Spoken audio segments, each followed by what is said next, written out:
Yo, what up, guys? We are live. All right, I think Destiny's going to be with us in a few minutes. He always typically lands a few minutes late. Yeah, fun turn of events tonight. So we're supposed to do an interview with this OnlyFans dude who's actually like one of the top OnlyFans guys in Miami. His name is his Instagram is Joel Fit, and he hit me up actually to do this interview. So this was his idea, and then he just completely ghosted like fucking last second. Super fucking lame. Yeah, I don't know why someone would like ask you, "Hey man, can you interview me? I really want to be on your channel," and then like confirm, and then just day of the fucking podcast just disappear last minute. Like I started asking people for like financial deposits, like, "Yo, you want to be on the podcast? You gotta give me $300 to get the money back when you show up." But yeah, so we're gonna be complete turn of events. I'm gonna debate Destiny about the Ukraine war. We've actually been talking about doing this debate. It's one of the few things we disagree on. I fundamentally disagree with his position on this. Um, so yeah, I guess we'll kind of get into it more so as the debate unfolds. You get skin fades. I do, yeah. Well, yeah, like a medium skin fade. Yeah, it looks better. Typically right after I get a haircut, which was today. Do you have any good questions?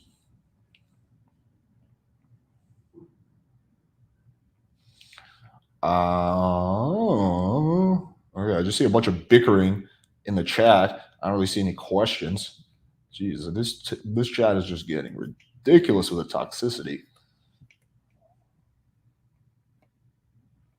Alex, would you agree that Jews rule the U.S. and world? No. What position do you both hold? His position is that of like the Biden administration, which basically we should be supporting them. Like, so he agrees with what the Biden administration is doing, which is sending over $100 billion in weapons. My position is that while this is a terrible war that Russia initiated, we should not be literally playing with nuclear Armageddon. We are closer to World War III than potentially any time we've ever been in fucking human history. And also with $100 billion that we've spent, we could solve a lot of problems at home. Like we could give about 200,000 to every homeless person, or we could give about $20,000 to every disabled vet. You know, we could solve a lot of problems in the U.S. with that money. But my primary concern is dying in like fucking nuclear Armageddon. So yeah.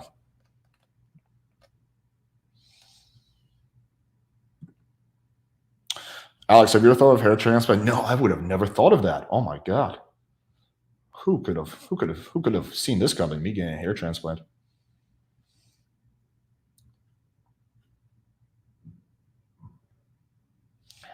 All right. Do you have any other questions?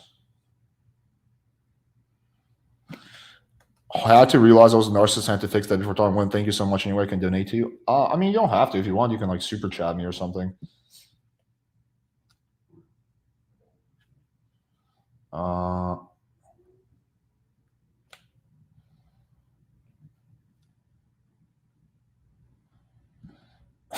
I agree with everything but the last part. I don't see how it's a Jew's fault, but yes, there was definitely a lot of pressure. The U.S. definitely has a role in this war. I will agree with that. Zelensky versus Putin, who would win them in a match? Ooh, that's a tough one because Putin has like legit fighting experience, but Zelensky is a lot younger, so that could go either way.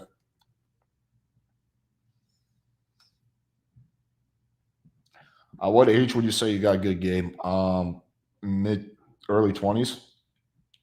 Have you been following the Black Manosphere Pearly drama? Yeah, very loosely. I think it's all like really silly. I don't really think she's guilty of anything, and I'm surprised that she did like this massive apology. I don't think she should have done that. The only thing that she said that is kind of like fucked up was that slavery was embellished. That was like, potentially I don't know, like insensitive statement. But everything else is just like she made like one joke with her producer, like, and it's like an inside joke that they have about them being relate. Like, what the fuck? She's supposed to apologize because of that? I don't fucking get it. Me personally, I won't apologize unless I actually feel I did something wrong.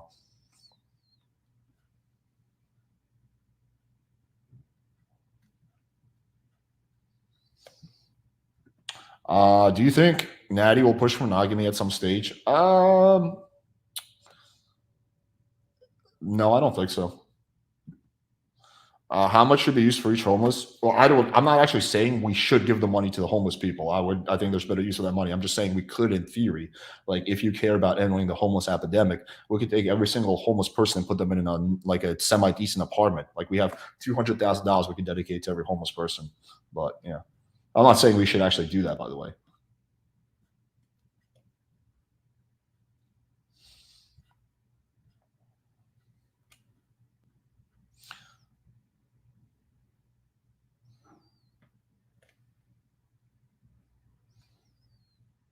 Okay. Do you have any other question? Do do you think life can be fulfilling living alone, staying single? Probably not.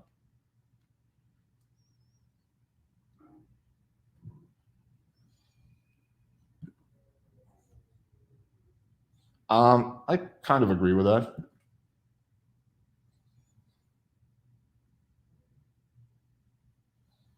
Yeah, by the way, just to clarify, I don't know why the chat is like not getting this. I'm not actually advocating that we give $200,000 to every homeless person.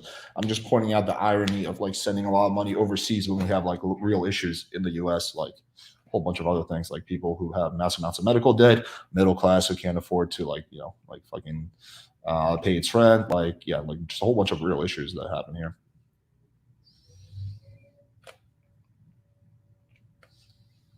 Uh, do you ever want kids? Uh, I don't know. Maybe at some point in the future. Very true. I really don't understand it. Alex, have you followed the Mr. Girl drama? Yeah, loosely. Mr. Girl just seems like a fucking massive weirdo who I always knew was going to do some weird shit to Destiny. But yeah, I mean, that dude's just like a fucking weirdo. Alex, are you worried about being strong, man? No, not really. I don't think Destiny would do that to me.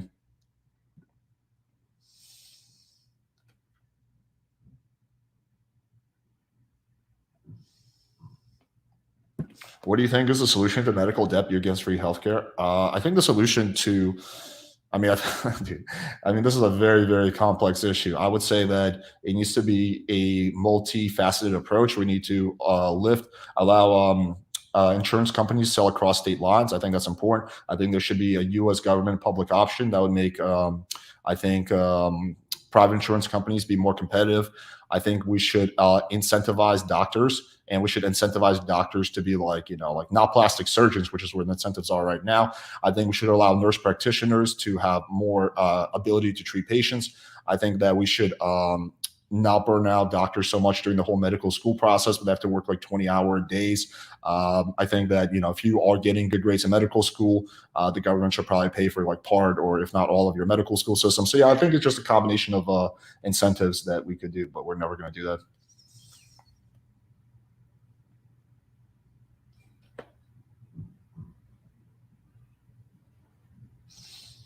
By the way, I'm not actually against like free healthcare. I'm just saying I don't think at this point in time, I think that there's not I don't think there's enough doctors in the U.S. to do that. And I think you have to ration healthcare. So I think if you want to do free healthcare, you have to well, one, it has to come out from somewhere. So you'd have to probably raise taxes, and I don't even know if you get away with raising taxes on the rich. You'd probably have to raise taxes on the upper middle class as well.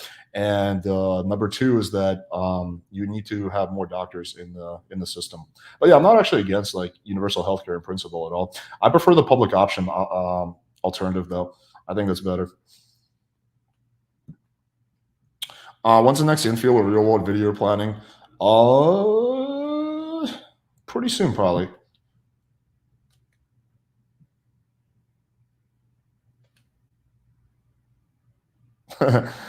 Alex is a Trump converter. Okay. What other do?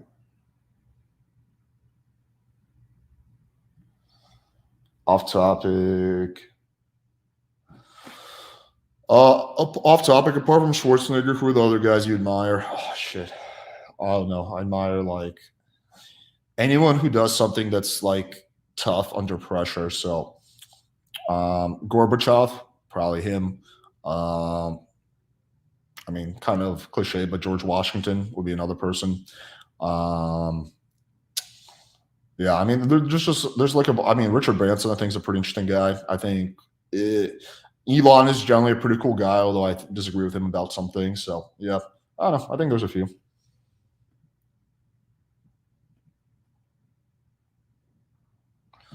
What do you think? What do you suggest for dating advice for someone who's in that Facebook group or someone who has had bad reputation offline? Just ignore it and just focus on what you would do anyway. I'm in that Facebook group and I don't really do anything different. So, yeah. Playing Fire, can you go on the forums? Yeah, I mean, well, I go on them like twice a week. So, I just don't go on them every day like I used to.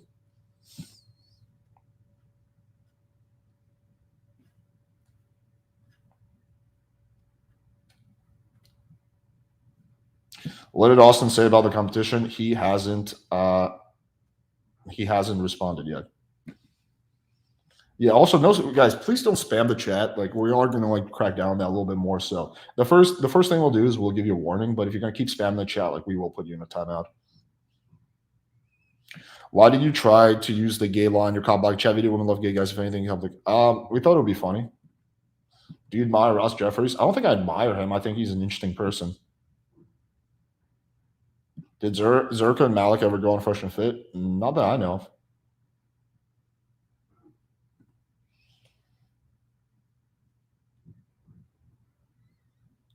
Okay. Do you have any other good questions? Oh, that's a good one. What's the best book you would recommend for game? I don't think there are any good books for game. I would say probably the only one is Models by Mark Manson. That I think is pretty semi decent. But yeah, I don't know a lot of. I don't know most of the game books. Nor do I think. I think you can get way better. What's it called? Content on YouTube and whatnot than in books. Yeah, I mean, I've already made my feelings pretty clear about that. I think that's absurd. What do I text a girl who wants to meet halfway? I offer to Uber her, but she asked me what's wrong with her neighborhood. Not sure how to reply. I would say, let's do this. This time you come to me, and next time I'll come to you, winky face or something like that.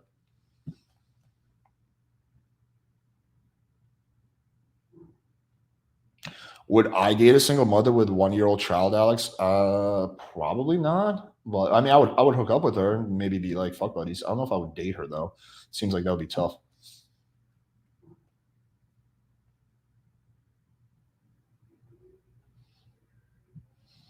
Are you gonna do Omegle pickup videos? No, I've already done them. I think they're kind of boring. I don't think they really contribute anything, and yeah, I think they're just a waste of time. Do you prefer night game over day game? I find day game more enjoyable, but night game is more effective. What's with Rolo brown nosing with Michael Sartain comes off as low value when Michael constantly talks over him? I don't know. I think he's maybe trying to suck up to him. I don't really know. I mean, I think Michael Sartain is like Rolo's definitely getting the better end of that bargain, you know. So.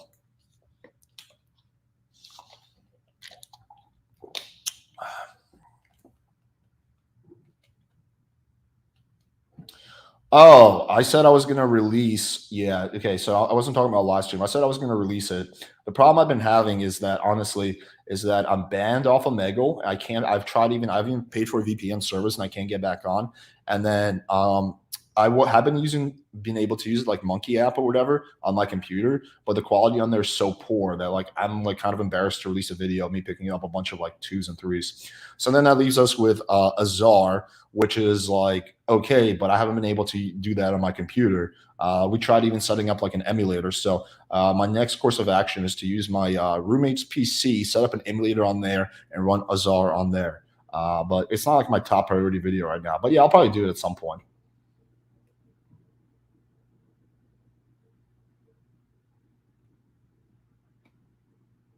What are you drinking tonight, Alex? Water and kava, like I always do. What are you drinking? Oh, what the fuck? Why is this? Why is this repeating? Okay, wait, hang on. There we go. Alex versus Duke Zerker. Did it happen? Wait, Duke versus Zerker was never up in the air. Why did you get banned from Megal? I have no idea. They didn't tell me, but I didn't do anything.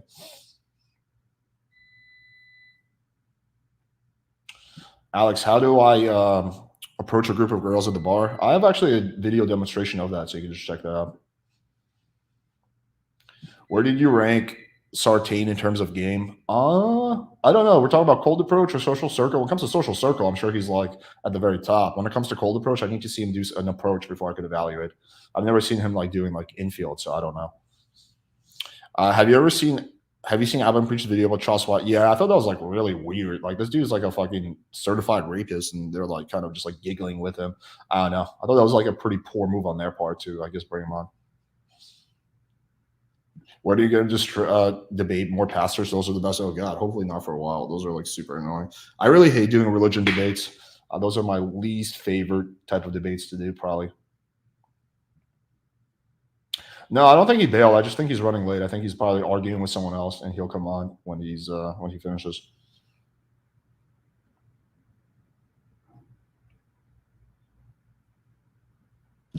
Oh, you mean Duke versus Zerka debate? Okay, I thought you were talking about pickup competition. Yeah, Zerka. So we were supposed to do Zerka versus Hunter debate, but Zerka just completely disappeared on me. So he might come back in like a few weeks. I don't know where he's at right now. Right, right. Yeah, I remember. I thought you were talking about two different things.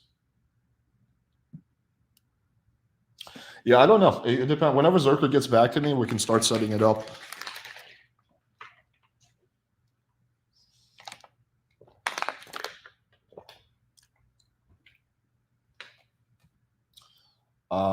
Did you ever debate the Catholic? I think so.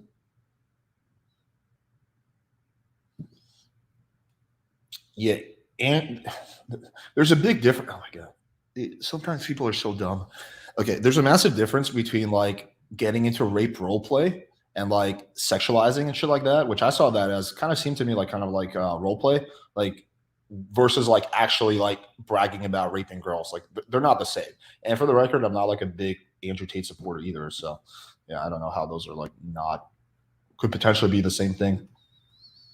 Can you do a live stream cold approach? No, that's not really practical because I can't censor for privacy information in real time. So it's very easy. The girl could say something that what's it called? That that's like personal, right? Like, and it goes live to like hundreds of people, and I don't want to do that.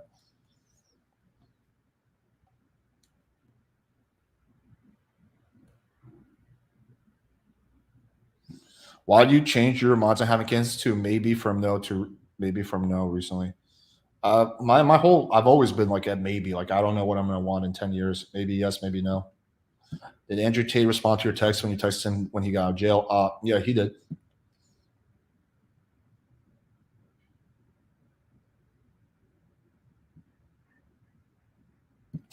Do you think Coach Whitebill has a top game? I think I think I'm pretty clear on what I think about Coach Whitebill's game.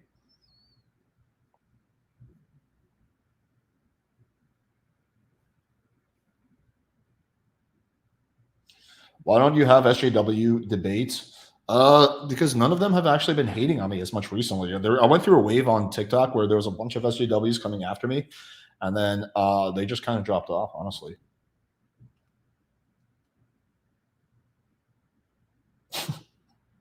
I like people speculating on like my health.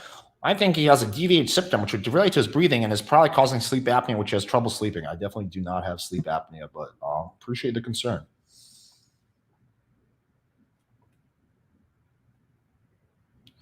Is pickup in college vastly different from like 20s to 30s? I mean, there's a lot of overlap, but it's yeah, there are differences. In college, is more like social circle oriented.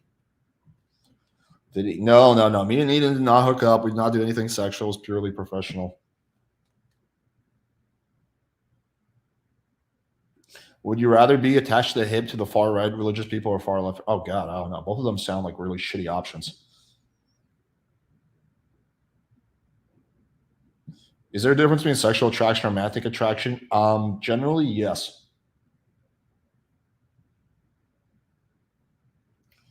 Did you hear about the TRT legal stuff? Yeah, I did. It seems like it's just going to affect telemedicine. So if you're getting TRT from your local doctor, then it should be fine. So I'm actually getting what's it called? My TRT from a local doctor. So it's not going to affect me. Why would you not try to get with Edinburgh? Because she has a boyfriend. And, she's not also physically my type. I don't know. Many reasons. I typically don't try to like fuck every chick I work with. Let me hit up Destiny. See where's that. What's your ETA? Okay. Have you ever been with multiple women at once? If so, how many? I've had threesomes. Yes. So I guess two is the most women I've ever been with at the same time.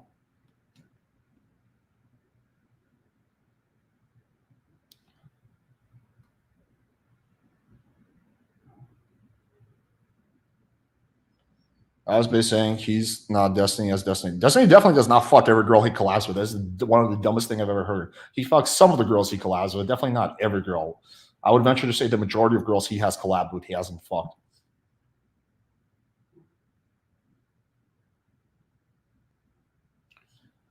Back to the Ukraine thing. It's wild how so many Westerners want Ukrainians to fight to the last man for a country they've never been to. I know. It blows my mind too. And Austin, no, he hasn't gotten back to me yet. I'll follow up with him tomorrow.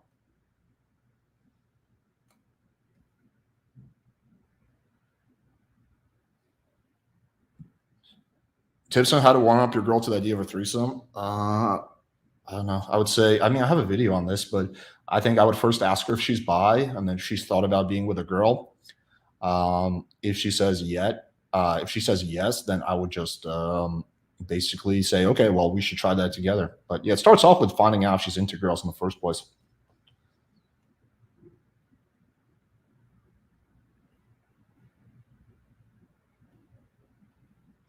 Do you think the Manosphere at this moment is a healthy place for men to discuss their issues? No, I think the Manosphere is a fucking shit show. I think there's a lot of good people here, but there's also a lot of fucking really weird, bitter human beings who are just like basically very toxic. So no, I don't think it's a good place, but it's probably one of the best places we have. So it's better than nothing, but it's definitely far from optimal.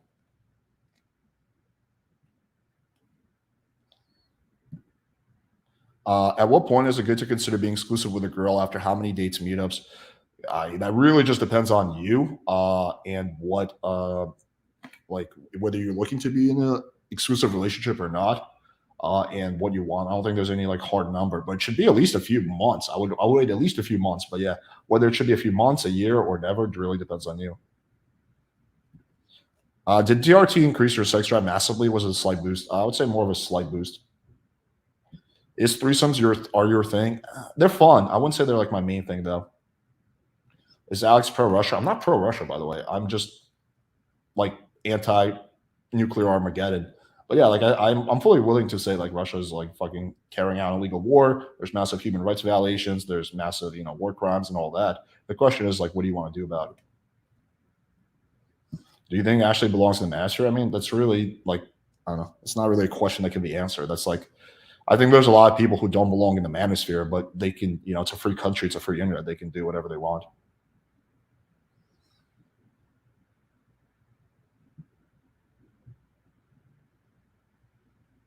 What percent of men do you think are genuinely incels? The official percentages on this is 25%, I believe, or 27. What happened to the Sunday pails you had with AG Hayden? Yeah, they just kind of fell apart. Austin is going to start coming back on after the launch of his project, which is April 20th. We're actually already planning a live that we're going to do like right around there. So yeah, Austin's going to be back. We're just basically waiting on him to finish up his product.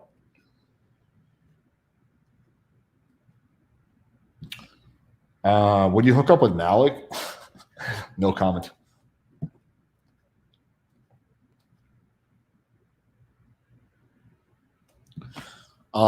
Recently, Destiny has said you need to reinvent yourself every few years to survive. Do you envision pivoting? Well, I think my content is always going to involve dating dynamics to a large extent.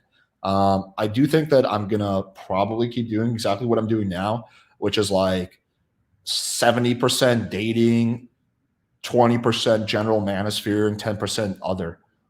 So yeah, I think like I don't have any plans to like change from that. I'm not gonna get into becoming like a political debater or something like that. But once in a while I do enjoy doing that. I like variety, honestly. Like I like to do a variety of content, variety of live streams. When I do the same thing over and over again, it just gets very boring for me.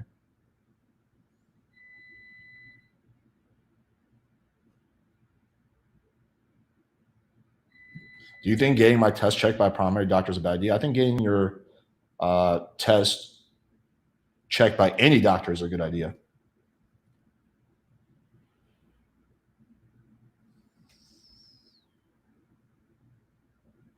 Try to that's like also another thing that's like not true. Like you can say any word you want on YouTube. The only thing you really can't talk about, as far as I know, is the 2020 insurrection. But aside from that, you can literally. So there was a period where you couldn't really talk about COVID, but that time has passed. But you can literally do everything you want on YouTube. Like they don't actually. Like they're not gonna, unless you're showing nudity or like violence, like you're gonna be okay. What exactly? I already explained it earlier in the stream. I have videos on this. I would say I would just be repeating myself. We need to find join to liberate sexual president. I bet they're fucking wild. That's funny. No, me and Malik have never met up.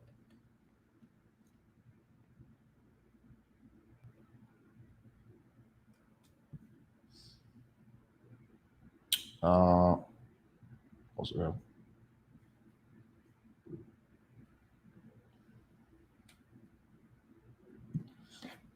It's crazy to me if the number's 25. Yeah, I mean, this is all like officially confirmed. Like you can just check out incel statistics, whatever, US.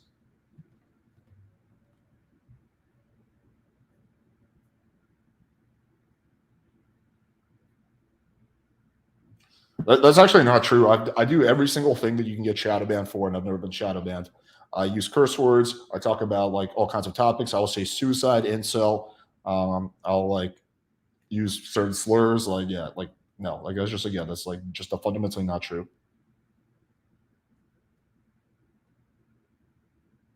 Oh yeah, comments is different though. We're talking about. I'm just talking about talking on the channel. So there's a big difference between what you can comment.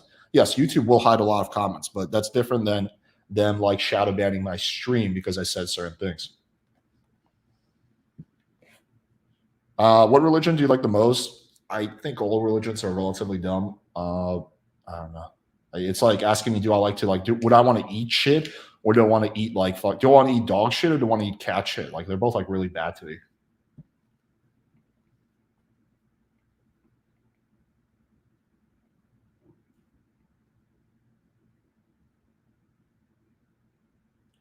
Alex, why are there more incels in developed world versus developing world? Uh, I don't know. I mean, I think a lot of it has to do with the fact that I think that in I think it has to do with unequal distribution. So I think in like first world countries, like developing world, like much more of the pussy goes to the top, right? And there's less for the bottom. Versus in developing world, there's less of like that uneven distribution. I would speculate also that in third world countries, guys are not sitting around like worrying about being Me Too. They're not spending all day on the internet complaining in forums. Like they're just like fucking going out playing soccer with their friends. Maybe they see a cute girl in the favela and they approach her. So I think the biggest one is just different mindset and like lifestyle. Like, if you work at 12 hours a day at a factory, okay, you're not going to be going on the internet complaining about how hard it is to get laid.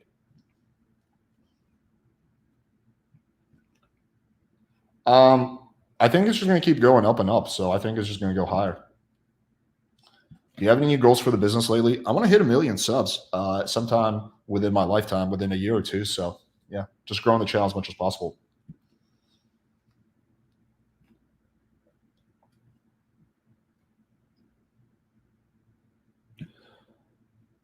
No, I don't plan on really changing anything at the moment. One thing I have done is I've lowered the amount of videos I put out and focus much more on the quality of each videos. So for every video I do on the main channel, I'll spend like hours doing research and putting stuff together. So even though the video might be 20 minutes, that probably went like 2 hours into like researching and compiling clips. So yeah, that's probably like a big thing. So I want to really focus on like making sure the quality of each video I release is really good. It's been working because like nowadays every video I'm putting out is like cracking 10K views, or at least for the last month. So yeah, I'm focused more on quality over quantity nowadays. Playing with fire. So Destiny has time to debate, so doesn't have time to cold approach with you. I just don't think he's interested with cold approach, honestly. I think that's just what it comes down to. I can't force the dude. If he doesn't want to do it, he doesn't want to do it. I mean, like, there's only so much I can do. Alex, if you live in another country, which would it be? Yeah, probably like Colombia or Brazil. What percentage of your clients identify as incels? Very small percentage of my clients are incels. It's mostly guys who are like struggling a little bit, but they're not actually incels. Okay, give me a minute. I'll be back maybe. 1 sec. What? I didn't know we were doing this on your stream. What's up? Not much. Well, that's why I was asking you. Do you want to come on my stream? You want to do Zoom? What do you want to do? Oh, well, I'm here. Okay, hit me up. What do you got? I was rudely ignored. No, okay. Yeah, let's get into the Ukraine thing. So, do you want to sum up your argument, or do you want me to sum up your argument for you? You can tell me if you agree or disagree with it. I can sum up my argument. Russia shouldn't be taking territory from anybody. It's pretty bad to do that. They don't have a good reason for it. And when people are trying to take territory from countries in fucking Europe, the United States needs to little bro them and show up and step up and fuck them up. Yeah. So you're basically completely okay with Biden's foreign policy actions when it comes to this? 100%. Yeah. You don't have any any criticisms at all? Like if you were president, there's nothing you would do differently? With response to Ukraine, no, I think he's done a pretty good job. I can't think of anything. I'm just personally like very surprised with the cavalier attitude so many Democrats and Republicans have when it comes to this. The main one is like we're literally playing with nuclear Armageddon, which I find like just scary as fuck. Every single general I've ever seen do interviews on this, including U.S. generals, have all admitted there's at least a somewhat of possibility of this whole thing escalating to nuclear war. Every single scenario that the military has played out, if there's one nuke that's released, always leads to full-on nuclear Armageddon within like days, if not weeks. So, yeah, I mean, I don't know, like how. I guess my question would be, what percentage of nuclear risk are you okay with? Like 10%, 5%, 20%? I mean, I mean, any percent that would be on Russia. The answer can't be that if things are going to escalate to nuclear war, then not intervening now would probably increase the chances of that happening, right? How? Walk me through your logic on that. Well, because if they take over Ukraine, they're probably not stopping there, right? They've done similar actions in Moldova. They've done similar actions in Georgia. Why the fuck would they stop here if they get what they want in Ukraine? So why allow them to be in an even stronger position? The reality is right now their actions are unacceptable. Just because they have nuclear weapons doesn't suddenly make those actions acceptable. So we just have to navigate it as responsibly as we see fit, as we can. Well, I think everyone agrees that their actions are unacceptable. I'm not saying no, but that's not true. If you're saying things like, well, nuclear war is kind of scary and that can happen, then you're saying, oh, fuck it. You know, if they've got nukes, they can do whatever they want. That can't be the rules. No, that's not my position. That's not my position at all, right? Okay. We agree that their actions are totally unacceptable. It's illegal war. There's massive human rights violations. There's massive war crimes. We agree on that. The question is, what we don't agree on is how we, as the U.S., should handle it, right? That's where the disagreement lies. Your position is that, well, we should send them about $100 billion worth of weapons. My position is like, hey, we should send them like aid, and maybe initially we should send them some weapons so Russia doesn't completely steamroll them. But at this point, we're literally just getting closer and closer to the line of nuclear war, and should be really careful with that because, okay, let me rephrase it like this. What do you think is the primary priority of the U.S. president? The primary, I mean, I'd probably say the protection of the United States. And yeah, exactly. The primary protection of the United States. So if there is even a 1% chance of nuclear war, and every single general I've ever seen do interviews says that there's a chance of that, then the U.S. president's failing in his job by increasing that chance, right? Like if the number one that line of reason essentially leads you to a world where nuclear powers can infinitely bully nearby countries and there's no recourse. Because if let's say that I grant what you're saying, then what do we do if a nuclear power acts in an unjust way somewhere? Are you never allowed to do military intervention against them? Wait, say that again. If a nuclear power does what? If a nuclear power is bullying or stealing territory from countries around them, are they just allowed to infinitely do that with no intervention? Well, no. I think the role of the U.S. should be diplomacy, and the U.S. actually has the power to end this war within weeks. How? With massive leverage. Okay, this is what the U.S. This is what I would do if I was president. I would go to Ukraine. I would go to Zelensky and say, hey, we're going to stop giving you weapons unless you come to the negotiating table. Then I would go to Putin. I would say, hey, we're going to keep giving Ukrainians weapons unless you come to the negotiating table. And then you settle. You use the role as a mediator. So the U.S. shouldn't be getting involved in this war through a proxy. The U.S. should be taking a neutral role, being a mediator and trying to end this war, and then at the same time also providing humanitarian aid to Ukraine, and helping the people rebuild, maybe taking. Sure, but the problem is Russia not directly provoking Russia. Sure, Russia's not going to probably accept an exit to the war that involves them ceding back all their territory to Ukraine. Ukraine's probably not going to accept an end to this war that has them like not restoring their 1991 borders. Okay, let me ask you this question. What do you think is a better alternative for an American citizen? Number one is that Ukraine loses some of its territory.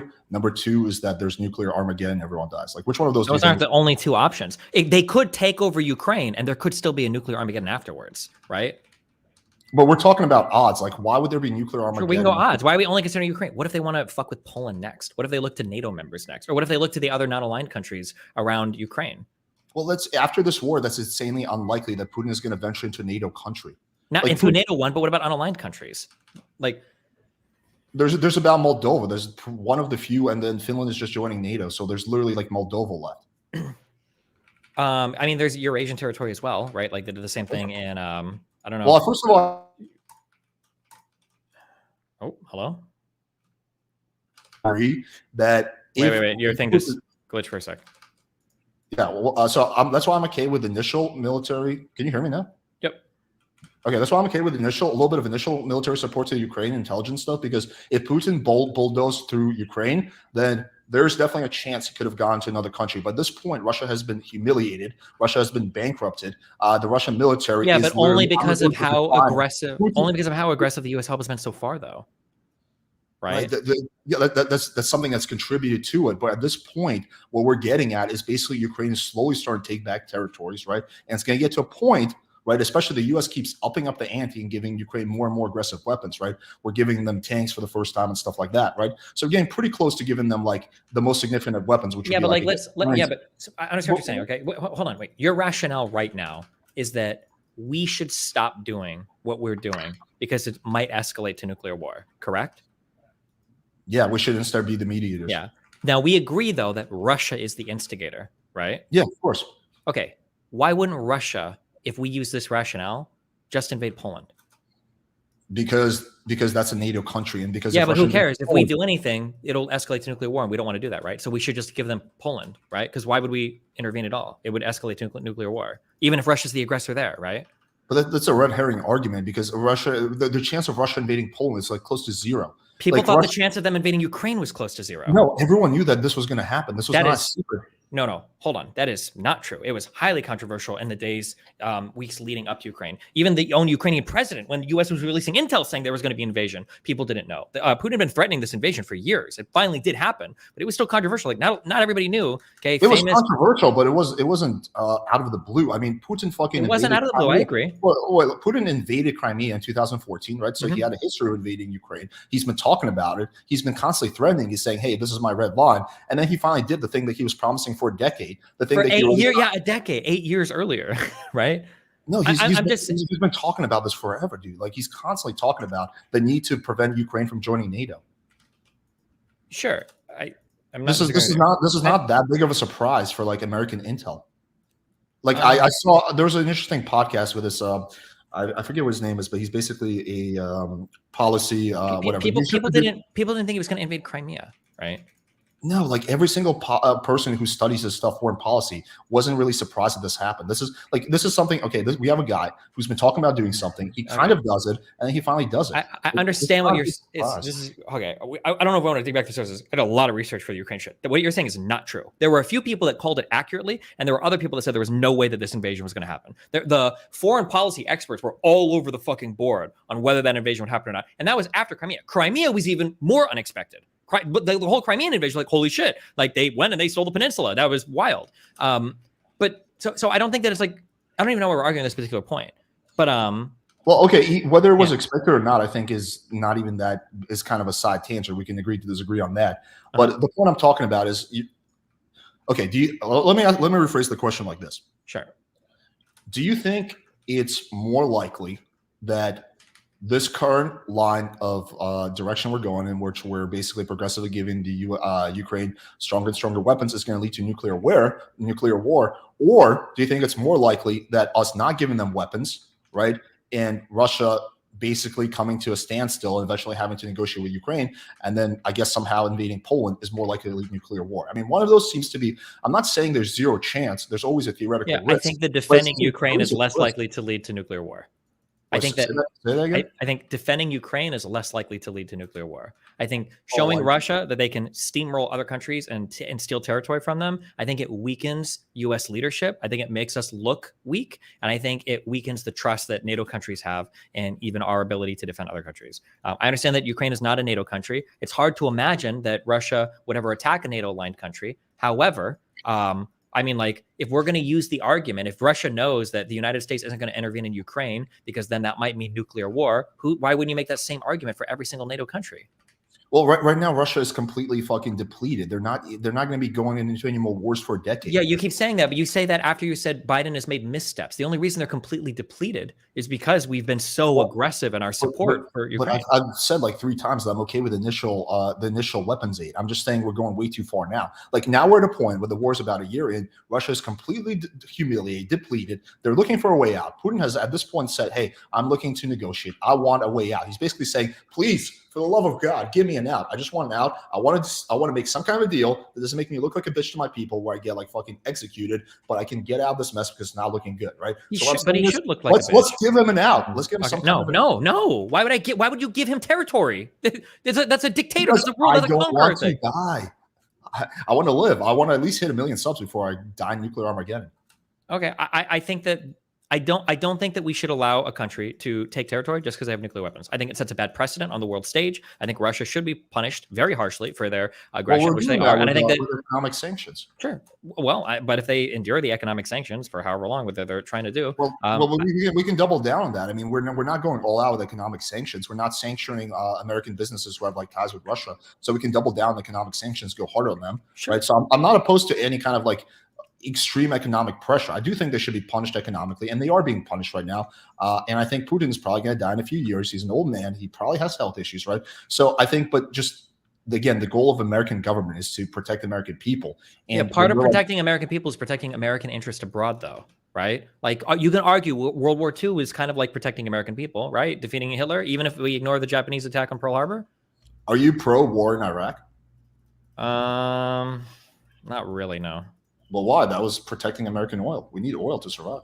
No, it ostensibly was for fucking WMDs, but the pretense for Iraq was tenuous at best. But I think like Afghanistan, I think was justifiable, probably at the very least, for punishing the Taliban and going the war in Iraq, the official reason was weapons of mass destruction, but in reality, it came down to military spending and like all that shit. Like that was not the real reason we went to Iraq.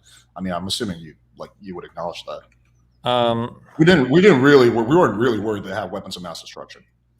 Maybe, I'm not sure. It's more complicated, but I guess for Ukraine, I think that we should continue to support them. I think they've done a really good job so far. I don't know why, when they're on the verge potentially of ending this conflict, even if it's dragging out a bit, I don't know why we would pull our support now and say, okay, Russia, now that you've been almost completely repelled from this country, we're going to stop completely, and now we're going to come to the table. We're going to give you back Crimea, which is not your territory to begin with. Well, because let me explain to you why. Okay, so Putin, I think, is a semi. Okay, let me just. I'm going to answer your question, but let me just quickly ask you another question. I'll answer your question.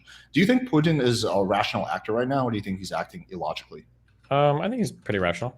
Okay, I think he's semi-rational, right? I think he's semi-rational, but I think he's also living in a bubble, right? He only has sycophants around him, right? He's not really. He's not like the U.S. president who's talking to various sources, right? He has various experts. It's just a bunch of sycophants, right, around him, right? He's a very insulated right now.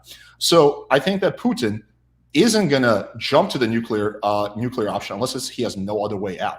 The consequences for Putin of being pushed out of Crimea and the Donbass region is probably his death, and at the very least, him being exiled. He doesn't want that. So he cannot afford to completely lose this war, right? And if he's the kind of guy who's acting semi-logically, so what's going to happen now is Ukraine is going to slowly keep pushing back Russia, right? And Russia's going to do another maybe fucking draft, right? Or they're already doing a silent draft, but that's probably not going to work because we're stepping up our aid to Ukraine. Ukraine's going to keep pushing them back. Then we're going to get to Crimea, and then Ukraine is going to go after Crimea. And when Putin's hanging on by the last strand, he's looking at it, he's like, "Fuck, I'm going to lose Crimea. You know what? Fuck it. I'm gonna get killed anyway. Let me drop one nuke on the Ukraine, and maybe the West is just bluffing and they won't do shit." I don't understand why this. Or I'm dead. Yeah, I understand what you're saying. I just don't know why we wouldn't just apply this exact same logic then to NATO countries. Can you explain me why that wouldn't be the case? Well, because we have a military alliance with NATO. We have promised that attack on one NATO country is attack on all. But who cares? Well, because. Wait. The difference between having a military alliance and not having a military alliance. Like, what do you mean? What do you think is the obligation of the U.S. president? The most important thing for him to do? Protect the American people. Okay, if Poland gets invaded and we go to war on behalf of Poland and we cross swords with Russia, is that good for protecting the American people, or does that escalate our chance for nuclear war? I think it escalates the chance for nuclear war, but I think it is different when we have a promise, right? So we're looking like NATO. like they're different countries, right? But we're part of like one unit, right? So NATO is much more part of like the U.S. than, for example, a country like Ukraine, which we don't have any kind of formal military alliance. So yeah, I do think it would be pretty bad if we just let NATO crumble, right? Because then that would open up the door for all kinds of like crazy shenanigans. But again, this is not what's being like discussed here. We're not talking about a country that we have a military alliance with. We're talking about a country we have no military alliance with, who is facing a struggle with, its. Sure. Okay. Let's say that I buy all of this. Okay. What if it was the case that it seems like Ukraine is going to win anyway, even without U.S. help? Should we go in and invade Ukraine and damage them? No, I don't think we should invade Ukraine. Wait, why? What if Ukraine is on the verge of winning? Wouldn't that push Russia towards dropping a nuclear weapon all the same? I don't think Ukraine is going to be on the verge of winning without American. Well, but no. Let's say hypothetically. Let's say they were. Wouldn't that increase the chance of nuclear war? Like, well, I think we should again. I think we should take the role of mediator. So in that situation, we should mediate. Like we should. Yeah, but then let's say Ukraine says no. We've got borders from 1991 that we want the rest of the world to respect. Russia already agreed to follow them. We literally gave up our fucking nuclear weapons in '94 so that this exact thing wouldn't happen, and now it's happening. So right, that's a bad situation. But our hands are tied at this point, right? Our hands. Yeah, no. But I'm hold on. I'm asking us to remove from this point. Things we can do. And I'm saying remove ourselves from this point. I'm just asking if you would apply the same logic. If you would say, okay, listen, I understand Poland that you're really mad, but like you guys have to understand that if you win, or I'm sorry, not Poland, Ukraine, you guys are really mad, but you got to understand, guys, that if you win this war against Russia, it might move the world towards nuclear war. So you guys aren't allowed to win. We should have a private discussion with Zelensky about that, sure. But at that point, no, stop. Hold on. You're avoiding the hard question. Zelensky says no. Zelensky says no, fuck you. I want my country back. There is no diplomacy to be had where Ukraine is like, we're going to give away Crimea if we're winning, right? So I'm asking, in that situation, say Ukraine is slowly and surely making progress, okay? And they're on that path without U.S. assistance. Let's say they can do it now without U.S. assistance. What do you do at that point? There's really nothing you can do besides trying to be the mediator. Because the only other option, okay, we're talking about the difference between providing direct military aid to a country and the difference between invading a country that generally has a Western alignment in order to please Russia. At that point, it's just a fuck situation. There's nothing we can do. Fortunately, that's not the situation right now. Okay. All right. Like in theory, you don't think it would weaken the resolve of NATO at all if we're too scared to intervene because of potential nuclear warfare? In a NATO country or non-NATO country? In a NATO country. Like let's say Russia finally takes over Ukraine. Let's say they take over all of it. Okay. Let's say that Russia starts positioning strategic nuclear weapons or tactical nuclear weapons on the western borders of Belarus, western borders of fucking Ukraine, and they start looking at Hungary. They start looking at Poland. What is Alex going to be saying now? Like that they position those weapons. Is Alex going to say we need to start flying jets and shit to defend our NATO allies with those nuclear weapons positioned on the borders? Or I think you have to defend NATO allies, yeah. But I think like fortunately, like you're talking about a hypothetical that's not happening and not even close to happening. That's not the example right now. Like Russia right now. That's why again. No, I understand it's not happening right now. But when you think about foreign policy, I hate to bring up World War II shit, but like when we think about like appeasement and stuff, because it's so cringy. But like we have to think about what'll happen next. That's the whole point about foreign policy, is setting the standards for setting the standards for how the world stage is played out, right? If you do these actions, these are the repercussions that you're going to suffer. So it's not just this one thing. It's setting the future conduct for all other foreign affairs. Right. And like, I don't understand why it's the U.S.'s job to intervene in every single war. Like, I don't think that's every single war. There's tons of wars going on right now in other continents that we don't give a fuck about. This isn't every single war. This is Europe. So why are we so obsessed with this one? Because it's Europe, bro. It's our fucking continent. Are white people better than like Asian people or black people? Like, well, yeah, we are, but it's not just about racial superiority. Because there's a couple of things that make this special. One is because in 1994, 3 countries, I don't remember them, it was Belarus, Ukraine, and one other shit country. I'm sorry, I shouldn't say that. 3 countries gave up their nuclear weapons in 1994, the Budapest Memorandum saying, we're going to give up our nuclear weapons. And in exchange for giving up our weapons, none of you are going to invade us, right? And there were signatories to these agreements. The United States was, Russia was, I think Germany, France, and some other loser country was. We all agreed that, okay, maybe Kazakhstan. We decided to... we're going to not invade these countries. We're going to respect that when you give up your nuclear weapons, okay, to decrease nuclear proliferation around the world. We made that agreement, and now their shit is getting invaded and fucked, okay? So we're saying that, one, our word means nothing in terms of that agreement. We don't give a fuck anymore if somebody invades you. Wait, we also had an agreement that we're not going to push NATO west of, I think, was it Germany or something like that? East of Germany? No. Okay. We completely broke that. Wait, hold on. Number one, that conversation in particular between State Department Baker and Gorbachev was about militarizing East Germany. That not 1 inch east eastward, not 1 inch eastward. That wasn't a formal agreement to never expand NATO. If it was, they should have gotten in writing. But two, even if that was an agreement, that was an agreement made between the United States and the Soviet Union. Okay, that was a conversation in 1990, I think. That the Soviet Union dissolved. The idea that any of those agreements made would still be reflected today doesn't make any sense. Also, all the Baltics joined NATO. Like we've already moved NATO eastward, so that's not even relevant to this. Well, I know we break our word and Russia breaks their word. No. I don't know why we would ever think that Russia would have a say over whether other countries can join our military alliance. Why would that ever be the case? Because the deal we had with Moscow was that we're not going to push NATO. I'm not saying that it was. We didn't have that deal. That deal didn't exist. We did not really. You're saying we did not have a deal with Moscow that we're not going to push NATO in the military, and we like now have weapons in Turkey and stuff like that. Like you really Correct. think? I promise you. Yep. Okay, I'm going to fact check you on that. Yep, you can look at it. It's the not 1 inch eastward. It was a comment that Baker made to Gorbachev behind closed doors. Gorbachev himself has come out and said there was no formal agreement not to expand NATO, and that the conversation had to do with the militarization of East Germany because we were talking about reunification of Germany. Remember, at the time these comments were made, there was the Warsaw Pact was in place. All of those countries, the Baltics and everything, were either part of the Soviet Union or they were already part of the Warsaw Pact. Right? It's not like NATO had any place eastward to go. They did that. It doesn't even make sense to think at the time that in 1990 the Soviet Union would talk about NATO taking over countries that were already part of the Warsaw Pact. It doesn't make any sense. I promise that you can go look at, you can do research on it. You don't have to believe me. My chat seems to be pretty split, but no, I know because a lot of people spread this meme about the not 1 inch eastward comment. But go look up that where it was leaked, and then Google formal agreement, United States, Soviet Union, expansion of NATO. It does not exist. It never exists. Even if I take you at your word and say sure, which is fine. America breaks its word all the time. Okay, it's not like we're this like arbiter of great and we do all these great things. Like okay, like two wrongs don't make a right. But America has broken its word. America has committed war crimes. America has committed torture. Sure, but when we break our word, it damages our credibility as a country. It's really bad. We should try not to do that. It's really, really, really damaging in the United States. But especially in regards to military shit. Like this is like a free and prosperous Europe. Did America say that, hey, we're going to directly get involved in this war if Russia invades you? We didn't say it directly, but we've done agreements with Europe and with the expansion of NATO and with the cutting of the way the world works now that has led to like the largest period of peace in Europe. And part of that has had to do with these huge multi-country organizations, whether it's NATO or the UN, that when we bomb people, we get people to sign off on it, that what NATO countries are all agreeing to, that the UN is letting us do it, blah, blah, blah, blah, blah. And because of that, Europe's been a relatively peaceful place. I don't know why we would let Russia fuck all that up because of some ego bullshit. It's not an ego bullshit. It's self-preservation, my man. No, there's nothing self-preserving about them invading a country. No, I'm looking as an American. Like, I don't want to die in nuclear Armageddon.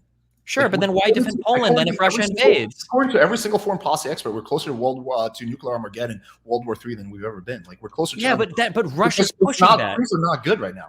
Yeah, Russia's pushing that though. They're the aggressors. Right, and we're contributing to it by not giving it. Okay, but then again, then what you're just saying. So then let's say we're talking about directly providing military aid over $100 billion.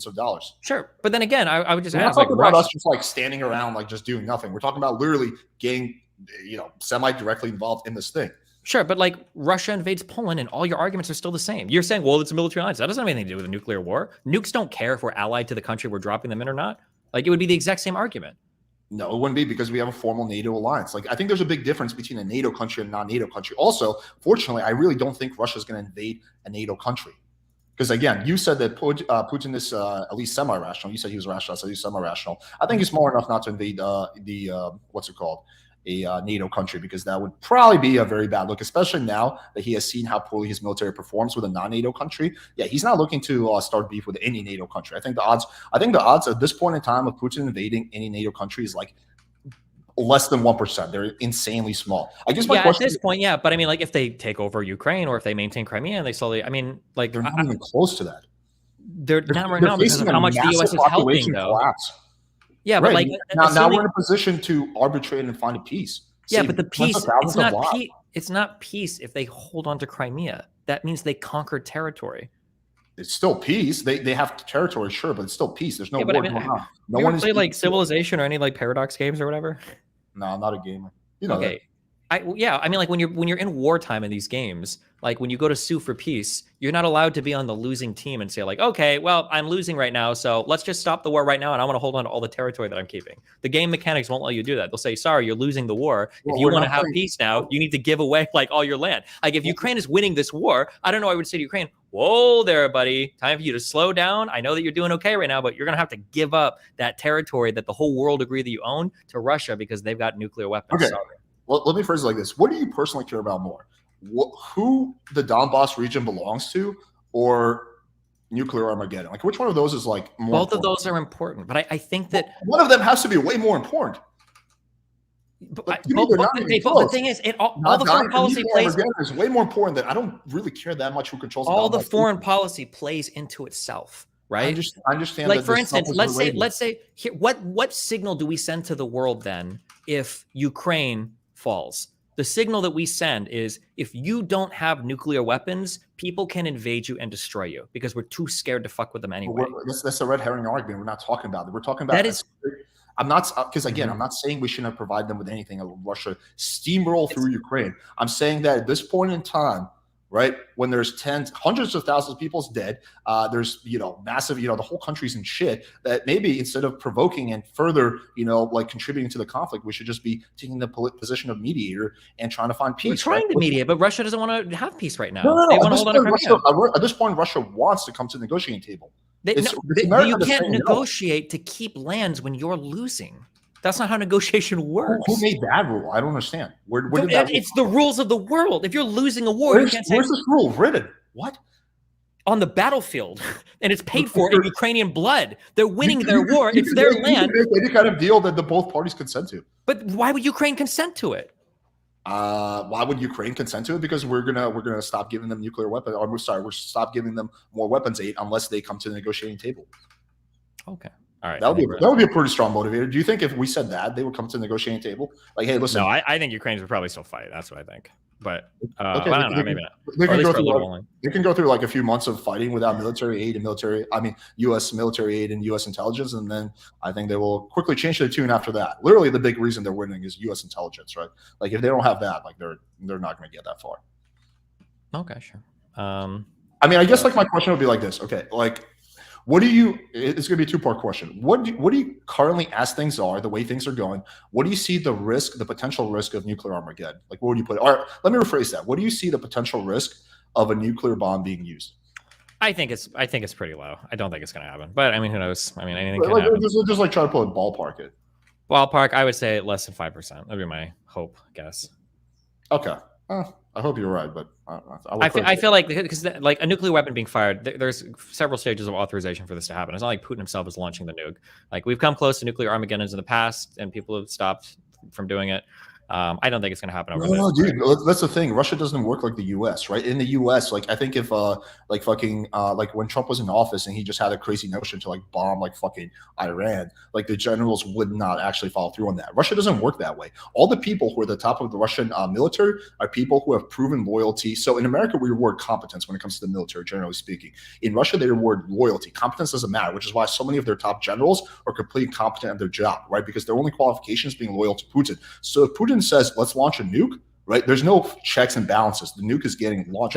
There are checks and balances. There are multiple people along the stage of actually. Who do you think the checks and balances are? Who do you think people that are involved in actually firing a nuclear weapon? It might be people on a submarine that have to make the choice to do it. It might be the other guy that turns, if they've got the fucking suitcase keys. It might be generals or people that relay signals. Like it's not like Putin pushes a button on a machine and then a nuclear weapon fires. All the people who are in positions of power, people who are ultra loyal to Putin. Yeah, but you're talking about loyalty in this in a like, oh, like I'm loyal to Putin as my ruler. We're talking about like pushing buttons that are going to end mankind. Right. My hope is that it would be pretty hard for a human being to be involved with that. I'm pretty sure there have been two different points. I think it was one in Russian history, and I think it was one in U.S. history during the Cold War, where the option was set before humans to end civilization or to start firing apples and oranges, because it was a different. You're talking about the during the Cuba situation, right, with Kennedy. It was different. I've actually looked really closely into that story. So it was a submarine, and they were told that if they were under attack, they have the authorization to use nuclear weapons, but it was still up to them, the people on board, the captains, the three people decide whether they were under attack. Two people thought they were under attack. One of the guys said, you know what? I don't think we're under attack. They never got a direct order. They got no orders to actually launch a nuke. It was up to their discretion. One of the guys used his discretion to say, hey, I don't actually think America's attacking us. I think there's something else going on. Very different situation than someone directly at the top of the Russian chain giving an order saying, let's launch this nuke. That situation. Do you think given that order, do you think they would do it? Do you think somebody would start firing nukes? 100%. I think that Russia does not work like the U.S. I think that, yes, I think if Putin gave the order, it would be done. Oh, okay. Well, I think maybe the general would be like, hey, Vlad, you sure you want to do this, buddy? He'd be like, yeah, fuck them. They're taking Crimea, fuck it. And they would fucking do it. Like, and if they didn't do it, Putin would replace them within days. There's been, there's been massive purges, right? Of like the Russian intelligence and whatever. Putin constantly does purges. He takes out anyone who he even suspects of being disloyal to him. Mm-hmm. Well, so I got my faith. We'll see. Hopefully, I'll bet you a lot of money on it, because if I'm wrong, then we'll all die anyway. So fuck it. But yeah, sure. I mean, that's a bet I want to win, 100%. That's like a bet I can't wait to win, is like wind up in like fucking. Yeah, I guess the second question is you said like 5%. What do you think is the risk if we just at this point in time we do what I say, which is we just try to help mediate and like negotiate this? What do you think the risk is then of nuclear Armageddon? I think it puts the world in a really awkward place where every single non-aligned state is now either looking to join Russia or the United States in some sort of military pact, and where non-aligned countries are rushing to get their own nuclear weapons, because now like rules have been set to where like if you have nukes, you're safe, and if you don't, like Iran and North Korea already kind of proved that concept that like, hey, look, if you've got nuclear weapons, nobody's going to fuck with you, and you can be literally as fucking insane as you want. But I liked the message before where it's like, listen, like even if you don't have nukes, like there are these different kinds of agreements or memorandum, like the Budapest Memorandum. There are these things in place. It's like, listen, like I know that you don't have nukes, you know, former alliances, but like the United States and other countries are going to kind of look out because we don't want people like to feel like they need nukes. I feel like Russia winning this war leads to more nuclear. We're not talking about that. We're just simply talking about Russia taking like, I don't know, coming to the negotiating table and taking maybe 1 or 2 territories, right? We're talking. Yeah, no, that's what I'm saying. I think that's what happens, because then Russia has conquered parts of Ukraine. So you think so? But you didn't answer my question. What do you think is the risk? Like, what is the percentage, or? Yeah, of a nuke being used in that situation. It's 10%. I don't know. This is like a macro. Yeah, I think it's a greater risk to worldwide security to allow Russia to conquer territory and keep it. Yes. Otherwise, I would have a different opinion on this. Yeah, I think that represents a risk to world stability. Yeah, I think it's. What kind of evidence would you need to see for you to change your mind and think that maybe the risk is higher with the ongoing war rather than like a peace negotiation? This is a hard one. I think it would have to be like a multi-leveled, like the problem is like all foreign policy is so interconnected. I don't know if there's like a single, like a stat or study. I think it would have to be like a big lecture by some foreign policy guy, that would be persuasive to me, but it would have to be like a pretty involved argument showing that like, there's been many lectures by foreign policy guys. I can send you a whole bunch of links. Yeah, I know, but like there are also people that disagree with those foreign policy guys, right? So I mean, it's a hard one to. So then that wouldn't do anything for your position. No, but I mean, I could hear persuasive arguments. Like I'm largely unconvinced by the Mearsheimer guy as the realist foreign policy dude that everybody always cites in terms of shitting on Ukraine and stuff. And I think his arguments are relatively unconvincing. And then historically, I think some of the predictions that he's made about Europe and the state of security in Europe were pretty wrong. So I don't really buy into that like foreign policy school of thought. But I'm also fucking musical dropout retard. So the problem is like Russia. We both know you're not a retard. You're a smart dude. Sure. No, I'm sorry. Russia has a history of highly problematic behavior, and it would be a shame if that continued through Ukraine, I think. Well, so does the U.S. No, not as bad as Russia. I mean, they're both. I mean, it's like saying, like, what's worse, the fucking dude that stabbed you, or the dude that like robbed your house? And, like, Russia is worse. I think they're both pretty bad. No, Russia is way worse than the United States. It's not even close. In what sense? I mean, we're talking how far back we're going. State-run media. Where let's go back to on human rights. Wait. Let's go back to 1991. Okay, so let's ignore the Cold War, because there's a lot of foreign policy throughout the Cold War, especially in places like South America, was questionable. I'll admit that 100%. But from 91 onwards, dissolution of the Soviet Union, the Warsaw Pact, I would easily side with the United States over the insane shit that Russia does. Absolutely, 100%. Yeah, I mean, we do a good amount of insane shit too. Constant like fucking interference in other people's countries, government overthrows, and then having it like fire back. Wait, since 91? Like what? Since 91, okay, the Iran thing was the 70s. I believe there's been a few things that we tried to. Well, we got involved in Libya. That was a fucking disaster.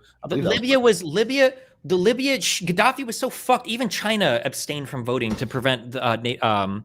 Yeah, now they have open slave markets. Sure, yeah, because we didn't stay afterwards, and I understand that might have been a mistake, but like Iraq was a place that we went in and we did stay afterwards, and that was a mistake. That was a disaster. Sure, I'm not going to say that. I'm not going to say that Libya turned out great. That was for sure. That is for sure case. But worse now than it was before. I'm saying that at the very least, the way that the United States goes about securing the support for these things isn't just unilaterally like Russia will do, where they just go in and they fucking do shit and shit is fucked, right? Like the United States doesn't go in and conquer territory like Russia did with Georgia or like Russia has with Ukraine. Like, that is the one difference. Yeah, you're right. That's the one difference. So the U.S. doesn't actually like stay in the territory. They don't actually like annex the territory. That is the one difference. Sure, I will acknowledge that. U.S. doesn't generally do that. I think both countries think that they're doing the right thing, right? Like I think Putin in his head has to justify. It's like, hey. Also, I would argue that like our freedom of the press and we have way better freedom of press. Sure, we have way better, first speech. Sure, I mean, First Amendment, freedom of speech. Yeah, I'll acknowledge that. I'm just talking purely in terms of like our military interference. Sure. Like both superpowers have, at the end of the day, it's like superpowers feel like they can interfere in other countries because there's really no repercussions because they have this massive military, and the U.S. has the biggest military on earth. So therefore, I mean, did you see the recent human rights report that came out? We basically criticized every single country. Like right now, we're really going hard on Saudi Arabia because they're no longer really cooperating with us, right? Even though we used to support them like 5 years ago, but now MBS isn't really on our side. So, we criticize every single country except our own, right? But the U.S., human rights record is pretty, spotty in the last decade. Like, with the myriads of incidents that happened. There was actually a really cool clip. What is like the worst shit that the United States has done like in the past couple of decades? I don't know. Let's talk about Guantanamo Bay or Abu Ghraib. Yeah, but like, how did Guantanamo Bay get exposed? Drone strikes, or I don't know. Where do you want to start? Well, let's do one at a time. How did Guantanamo Bay get exposed? Wasn't it through U.S. journalists and U.S. investigation? We had the freedom of the press to do that, and then U.S. people were held accountable for that, right? I'm not. Wait, hang on. I'm not disagreeing with freedom of press. I know. Okay, wait, hold on. But this is really important because the difference is that if I think America is way better than Russia. I'm just talking about in terms of foreign. Okay, well, if you think they're way better, then we already agree. But not in terms of foreign interference. We both interfere. No. I'm showing the difference. If Guantanamo Bay happens in like Chechnya or a Russian territory, then they would cover it up and laugh about it, and it would be over. And if people found out about it, they would get pushed out of windows and stabbed 3 times on the way to the ground. But in the United States, we found out about it. It was a huge fucking scandal. We got really fucking pissed off at our leaders, and some people fell on swords for it, right? Like Putin literally fucking does uranium poison or plutonium poisoning for political opponents across Europe. I know all that. Sorry, go ahead. Okay. Who went to jail for the whole Iraq fiasco? I don't recall anyone went to jail for it was leaked through WikiLeaks, how we like literally have a policy of like basically allowing torture. Who went to jail for Guantanamo Bay? I don't think anyone went to jail for any of those things. Weren't people discharged and shit over Guantanamo Bay? The soldiers involved in like they were maybe discharged. I don't believe. Did anyone actually go to jail? I would have to look up if there were formal charges. Somebody could look. That's a quick Google search away. But I mean, maybe someone low level went to jail. I mean, I could foresee that, but no one at the Pentagon, no one who was actually authorizing it went to jail. I don't know if they were. I don't know if it was officially authorized to like rape prisoners. I know that we did like waterboarding and shit, but like Guantanamo Bay shit was just fucked. I mean, at the end of the day, this is a sad reality. If we punished like actually. Like, I'm sorry. Hold on. I'm talking about the fucking Abu Ghraib. I'm not talking about Guantanamo Bay right now. Sorry. Go ahead. No, I'm saying at the end of the day, if we actually punished like legit crimes that the U.S. committed, every single president, basically since I don't know, I think Eisenhower would have done time in jail. I mean, even Obama, who like I'm generally a fan of, like there was an incident where he authorized a drone strike that literally killed a U.S. citizen, right? Like, I mean, like authorizing a drone strike that happens to kill a U.S. citizen isn't illegal. That's collateral damage. That's not an illegal thing. Nobody's going to jail for that. No one's going to jail for it, but that's murder. You killed an American citizen. That's not murder. That's not murder. The United States. That's manslaughter. No, it's not. It's not. That's not how that works. So it's like cool to drop drones on like random American citizens. Like I don't understand. It wasn't the. Wait. Oh my God. Do I have a meeting right now? Oh my God. I'm fucking retarded. What? What's wrong? I thought I had something scheduled for tomorrow night, and it's actually tonight. You gotta go. Yeah. Fuck.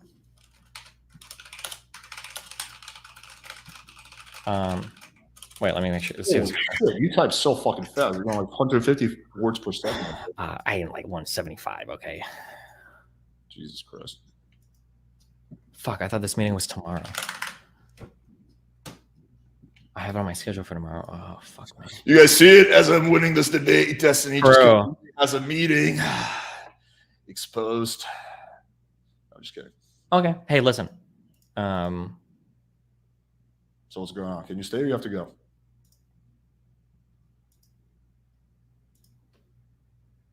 I don't know. I'm waiting for this guy to respond now. Fuck me. I'm so fucking dumb. Sorry. Go ahead. Keep going. Do you wait? Okay. Do you think, broadly speaking, do you think the United States is better or worse than Russia when it comes to like handling of affairs, exposing and whistleblowing? Better. Okay. Okay. Yeah. The United States probably does some fucked up shit, but I think in general, I think we do better than Russia. Oh, yeah, we have a better human rights record than Russia, generally speaking. We have a better, we're pretty much better in like literally every single fucking way than Russia, with the exception of, I think, foreign interference. I think we both have a tendency, both countries have a tendency to meddle in other countries' affairs. But I think the way we do it is probably better because we don't at least stay and conquer. We at least try to LARP around and say it's in a good cause. Like, hey, we're just liberating you guys from like oppression, you know? Oh, sorry, you guys have like an open slave markets now and everyone's dying. That's not our fault, bro. We didn't do this, bro. The second argument I would make is actually financial. So, like, I was looking at the statistics, right? So, there's about 5 million homeless people in the US. I mean, I guess I would start off with this question. Do you think if you have to choose between supporting the war in Ukraine and ending homelessness, which one would you pick? I'm not sure.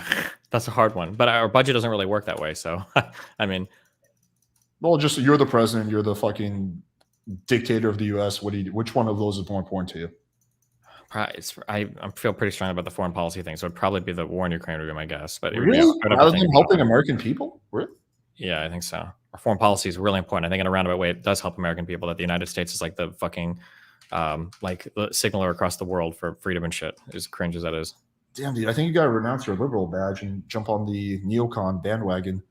Well, that's I was a Bush era Republican. That's not like a liberal position at all. Like really, like you helping homeless people, like it's pretty important to most liberals. I think helping homeless people is important, but it's not like it's one or the other. It's not like if we weren't supporting Ukraine, we'd be helping homeless people. Like this money is not fungible. Like this money is like we literally print it. Like it's not like we're helping one and not the other. Right, but we could take the $100 billion and use it to help. I'm not actually saying we should focus on homeless people. I would focus on other things, but we could use that $100 billion on helping American people. No, we're not. We're not going to do it. We could do that right now if we wanted to. We're not doing that. We could, but that's what we should do. That's a better decision. That's a better use of the money. Yeah, but we're not doing that. We're not going to do that. If we stop for war right now, we're not gonna give that money to homeless people. So it's like not even a thing. I know we're not going to, but I'm saying we could. Like we're talking about. We won't. We couldn't. We wouldn't. If we ended the war in Ukraine right now and we voted to do that, Republicans would say, "No, I'm good." And it wouldn't happen. Like we don't have the political power to end homelessness in the United States because of the amount of money and programs and everything it would take. Right, but I'm saying there's nothing that says we can't take the money that we're spending on Ukraine and use it on our own people. There's no law against them. There's nothing that prevents that. Well, there's a Republican Party that wouldn't. I understand that it probably wouldn't get done. I get that. There's a very good chance it wouldn't get done. But there's nothing that prevents us from doing that, right? So, but there's also nothing that prevents us from doing both. It's such a weird hypothetical. We can just do both. It's the Federal Reserve. We can technically make the money if we want. It's our budget. Yeah, I don't think it's a really good idea to just keep printing infinite money. I mean, we're technically not printing money to Ukraine though. We're selling them we're sending them weapons, right? But that means that we have to pay for those weapons, right? Those weapons aren't free. Maybe I don't know what the state of like the manufacturing of them and everything is, but they're not free. I guarantee you, Boeing and Lockheed Martin aren't doing this out of the kindness of their hearts. You think like the CEO of like Lockheed Martin is like, oh, don't worry, U.S. government, we got you on this. No, I don't know what the structure of those payments look like. I'm just not sure. Well, the structure of the is typically, at least during the war in Iraq, there was no bid contract. So basically, the U.S. would pay insane amounts of money to these, whatever companies like Lockheed Martin, Boeing, whatever. And that was basically the way of it. And I'm sure it's actually the same thing now. Maybe there's bidding now. I don't know. But the U.S. industrial complex is pretty well known for, not doing bidding and just basically taking people who they have relationships with, whether that's corrupt or non-corrupt. So, yeah, I'm sure it's the same thing that's going on. They're paying them money. Like we are giving money. The U.S. government's giving money to these companies to give weapons. And then the U.S. government's taking those weapons, sending them to Ukraine. There's no mystery there. Okay. Well, I mean, if Republicans wanted to come to the table and say we're going to support a whole bunch of social programs, and besides supporting Ukraine, then maybe I would be.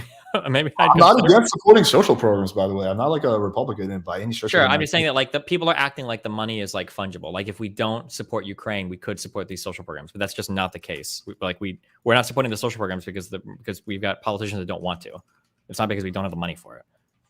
Right. We're also spending this money on the war in Ukraine because we have a lot of politicians who are more concerned with geopolitics than they are the protection of American people.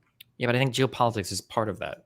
It looks like the security of the world, I think, plays into like the protection of the American people. But I understand Uh, we have a disagreement on like how that plays out, I yeah, guess. I just don't see how like whether who controls the Donbass region in any way like helps the American people, hurts the American people. Like I understand from like an ethical perspective. Like believe me, like I just want to clarify for your audience too, because they might be confused on this. I'm not like a Russian apologist. I'm not saying that like in any way Russia's behavior is like justified, right? That's not what I'm saying at all. Like obviously what they're doing is like super messed up, and then war crimes being committed and whatnot, right? So that's my little disclaimer on that. The disagreement is of what we should do about it. I'm just like, okay, how can we minimize harm and maximize good? And the way I see we can maximize good and minimize harm is by being the negotiators, right? Being like, hey, like, listen, we're not going to take sides in this conflict.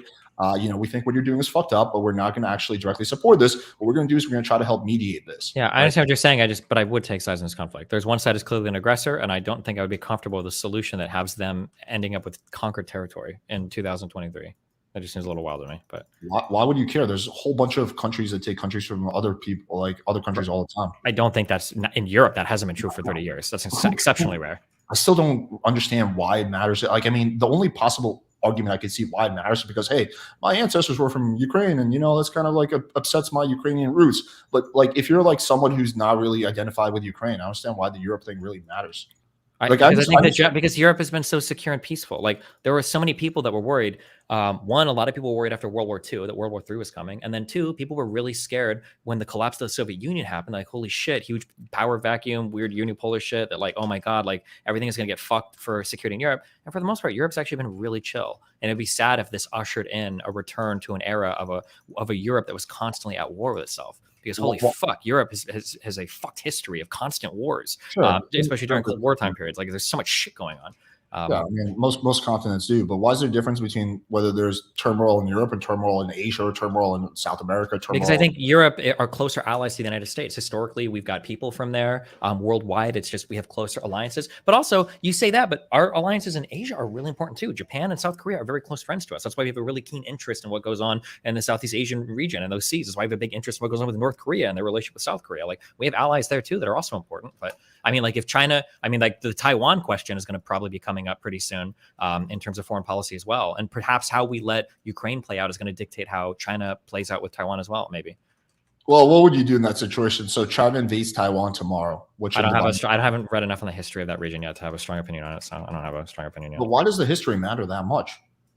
Well, because I don't know what like agreements and everything are in place right now for Taiwan. And I think when it comes to, as much as I fucking hate history, for geopolitics, like political affairs relating to geography and countries, I think that like the histories and the agreements and everything in place and how countries have acted historically is probably pretty important in determining what I think future action should be. So, well, we actually have more, I would say, of an agreement with Taiwan than we do with Ukraine. We have repeatedly, like the president, the VP has repeatedly said, hey, we will support you, Taiwan. We will militarily support you. Like we got you. Right. Versus we never said that with Ukraine before this conflict happened. So if anything, if the U.S. has to pick between Ukraine and Taiwan in terms of its commitments, it should definitely pick Taiwan because we've given them our word. Basically, we protect them. So if you're pro U.S. defending Ukraine, then you definitely have to be pro U.S. defending Taiwan. I understand what you're saying, but I haven't looked at the history enough yet. But maybe, yeah. Well, just assuming what I'm saying is true, which was we've given them our word that we're going to defend them. Maybe, but if that's true, then I mean, we gave Ukraine our word kind of as well. So I mean, like, it feels like a very loose word. Like we said that we literally had a memorandum, the Budapest Memorandum in '94, literally 100% said that nobody will invade with you, fuck with you, do any weird shit with your country if you give up your nuclear weapons. That was the whole reason. Did we say we're going to guarantee that with our military? I don't know. Did we guarantee Taiwan like military? Yes, we have with Taiwan. We have actually said, hey, we will like defend you like militarily. Like it is. I mean, assuming what you're saying is true, I'll very, very cautiously say then that we probably should. But again, I don't have the historical background yet on Taiwan. I'll probably do some research on it in the coming days. But I don't have that. But if what you're saying is true, then I guess I'd agree with you. But yeah, I mean, like war with Russia potentially. Wait, would you say that we should defend Taiwan then using those arguments, or would you say no, we should leave them to their own devices as well? Would I defend Taiwan with military aid? Probably not, because I feel like that could lead to direct nuclear conflict with China. Wait, it can't be direct nuclear conflict because you keep saying that we should defend NATO countries. We have a formal military alliance with. But didn't you just say we had a formal agreement with Taiwan? No, it's not formal. It's just the U.S. president has said like, "Hey, we will defend you," but there's no formal military alliance as far as I know. Okay, so nuclear war and the ending of the human race is acceptable as long as it's a formal military agreement. I think at that point you just have no choice. That's the issue because I think it's apples and oranges because I think with like if Russia was to invade, first of all, I think like just to clarify, yeah, once again, Russia is not invading Poland. That's not happening. The probability of that is like close to zero. But if that does happen, if Russia invades Poland, right? If we don't do anything in that situation, that completely means that NATO is useless, right? And I think that would probably. In that situation, I would agree with you that in of itself would have a higher outcome of ultimately, not right away, ultimate nuclear conflict because then Russia goes into fucking the next country, into like Czech Republic, into like fucking like all these countries that are nearby, right? And that I think ultimately will have a higher outcome because at some point the U.S. will have to get involved, and at that point we're far off. So at that point we're probably better off with doing a very hard conventional strike. Not using nuclear weapons, but try to dissuade Russia. Again, that still has a very high chance of leading to nuclear war. I just think it's a lower chance. But I think there's a fundamental difference in terms of risk between a NATO country and a non-NATO country. Okay. All right. Well, anything else? No, not really. Fun discussion. Did I get you to change your position at all? Or you're still exactly where you are. 100%. I want Ukraine to dominate. I'm full on Ukraine, baby. So how's life been going? Anything fun? Yeah, I don't know. Just doing live streams and shit. I talked to your I guess friend or acquaintance. What's her name? The sex teacher. Oh, Ayla. What was it? Sunday. Oh yeah, how was that? It was fun. She's a fun girl. Yeah, she's like my autistic spirit animal. So we'll see how long. A really interesting discussion. I saw you had some thread on campus. Like some dude was like doxing your location. Yeah, kind of. But I took care of that. Don't worry. No, I saw that. I actually agree with you. I think you did the right thing. I would also retaliate very strongly if my physical safety was threatened. Don't you feel like you're getting kind of close to the point now where you need like literal security? Maybe I had offered money to some people at the event for protection, but it might get to that point where I do it. I don't know. I think you're like kind of flirting with that line. Like you're kind of like you're almost there. You've almost reached that point where you like actually need security. Because you're kind of controversial now that you're like taking on like fucking 1 billion people, with Islam. Like you're gonna get some crazy motherfucker. I mean, I hope it doesn't happen. I'm just saying, it's realistic. Yeah, I've definitely thought about it. Yeah. Okay. Well, be safe, man. Good chatting. Yeah, have fun. Be careful, dude. All right, dude. Talk to you later. Bye. Good. All right. Hopefully you guys enjoyed that debate. Let me do a poll. I mean, just to be clear, it's like a friendly debate. It's no animosity or anything. Let's see. I want to do a poll. Who do you guys think performed better? Okay, let me open this up here. Okay, let's see. Start a poll. Who do you think did better in debate? Alex, Destiny.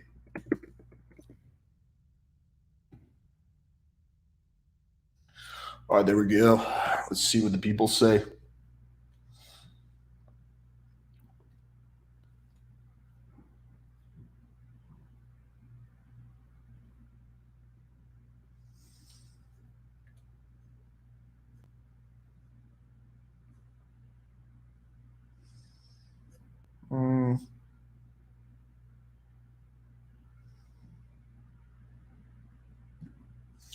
Bro, let me debate you about this playing fire. You're wrong about this, but you know much GB makes up. Less than 2% we aren't in Ukraine for. I'm not saying we're in Ukraine for money, by the way. I've never said that. That hasn't been my claim at all.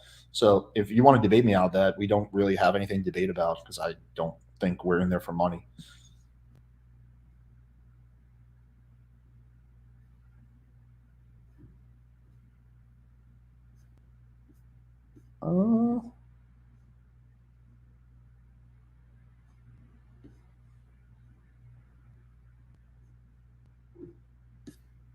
See.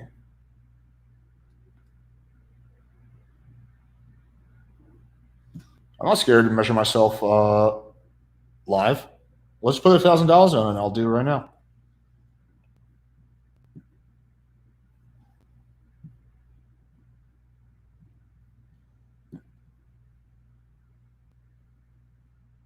Let's see.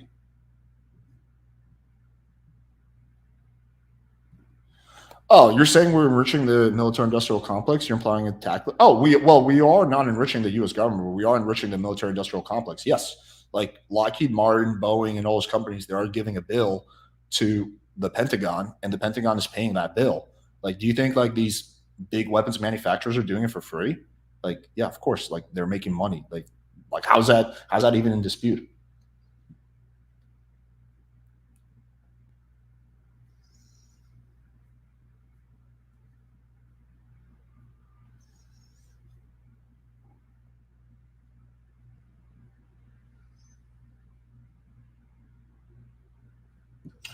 Um, Promote democracy. Well, I think it's good to promote democracy. I'm a big fan of democracy, but I would not at the cost of nuclear Armageddon. I mean, most of the countries in the world are not democracies, or at least I think the majority aren't.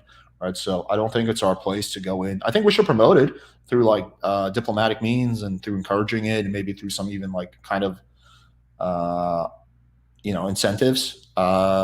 But I don't think it's through direct military action.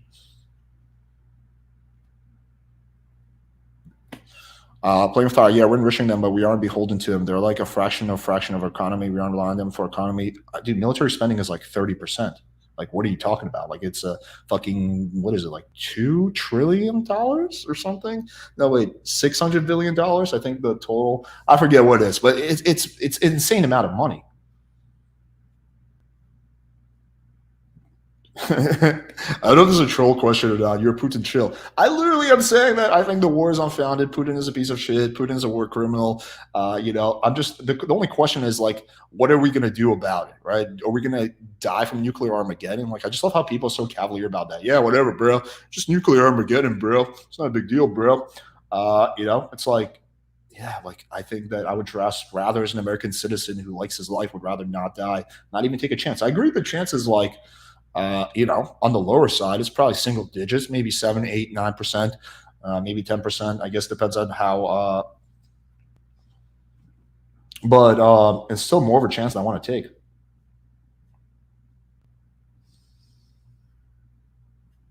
Oh my god, this is like I feel like this is such a dumb take.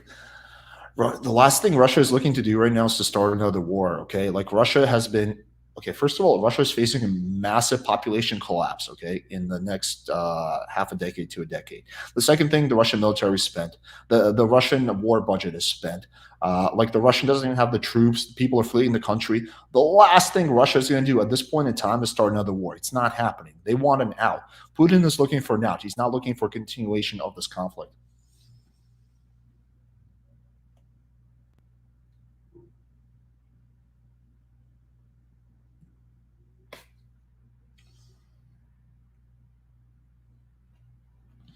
Playing with fire. Okay, I'll drop the link. I guess we can go for like half an hour or something. Hold up, let me get the link.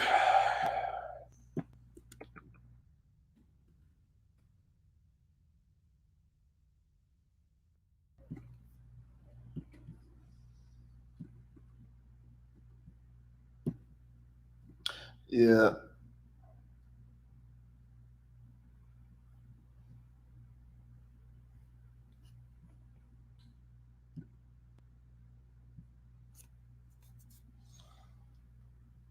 Uh,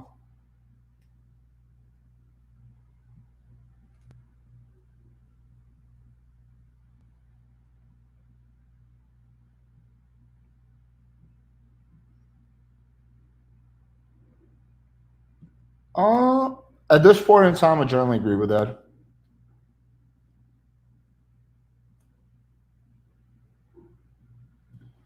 Oh my god, this is so good. Stop your marketing nuclear war. Not only is nuclear war an endgame scenario, it makes your debate weaker and you seem like an un-American doomer. Okay. Every single US general that has ever been interviewed has acknowledged that there's a chance of nuclear war. This is not just me, something I just pulled out of my ass. This is like the top military officials.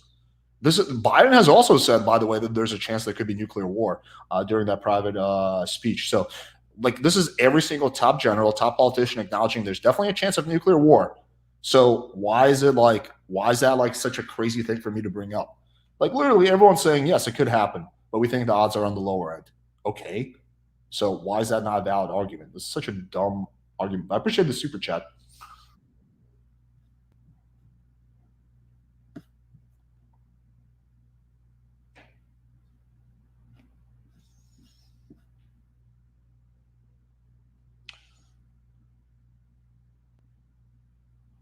A chance of zero? Not according to every politician, every fucking general, every single fucking person in the world who is in a position of power. It's definitely not zero. You have a chance. Oh my god, like this blows my mind. You have a chance to win the lottery, but you don't base your life off that chance. Okay, the chance to win the lottery is like what 0.000000001%, right? That's a very small chance. When it comes to nuclear war, like according to Destiny, he said it's about 5%. Those are very different odds. We're not talking about if the risk was 0.00001%, I'd say yeah, keep going. But that's not what we're talking about.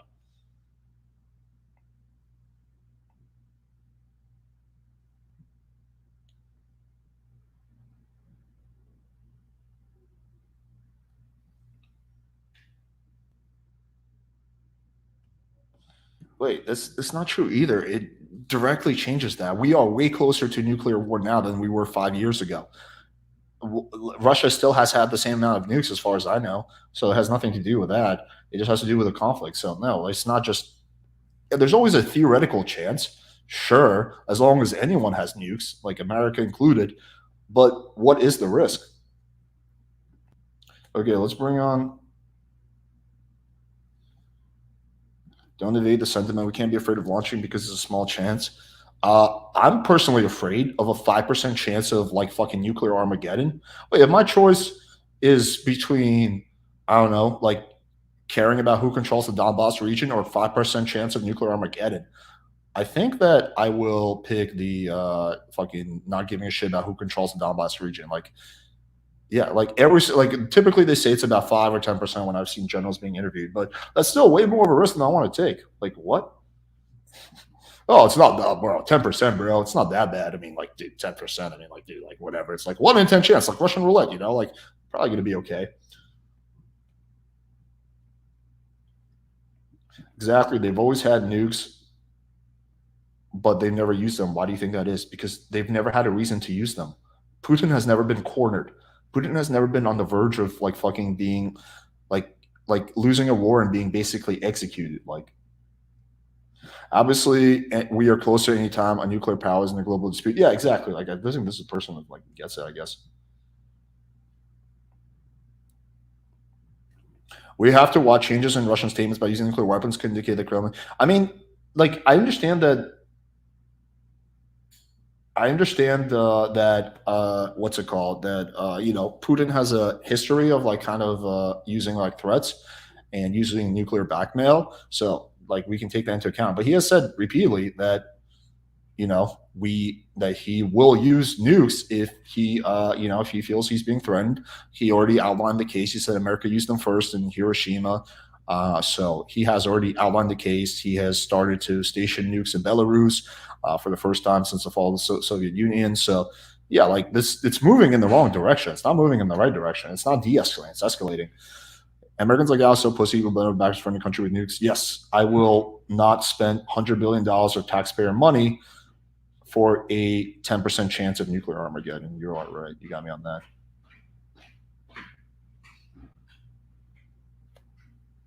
Do you think Putin and his generals are willing to end human installation for Donbass? I think Putin is potentially willing to take the risk because just because he launches the first nuke doesn't mean there's going to be nuclear Armageddon, right? Because even if Putin launches one nuke, chances are the U.S. isn't going to retaliate with a nuclear strike. They're going to retaliate with a tactical strike, right? That's kind of like what I've seen most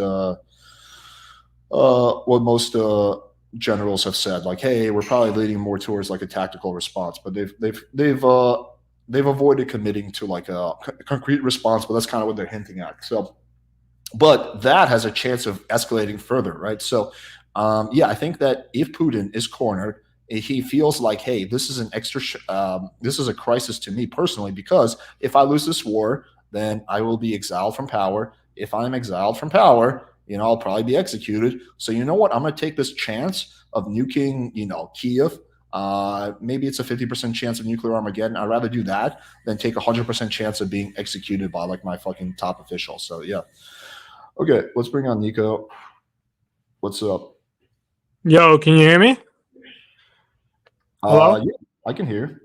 Oh, what's up, man? Do you want me to turn my camera on or? Yeah, that'd be cool. Okay, all right. Let's see this. Is that good? Yeah. All right. Sorry, man. I got some college background in the back. You watch college?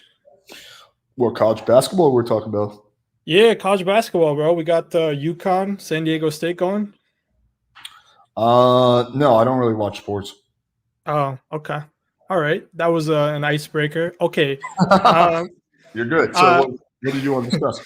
Okay, so your fear is like very rational. Like I hope you know that like the fear about nuclear war, like that's a rational fear. I think everyone has that fear at some point, right? Like the problem is though, I think when you're weighing that against, so I'll give you an example, right? So you're of Russian heritage, of Russian background?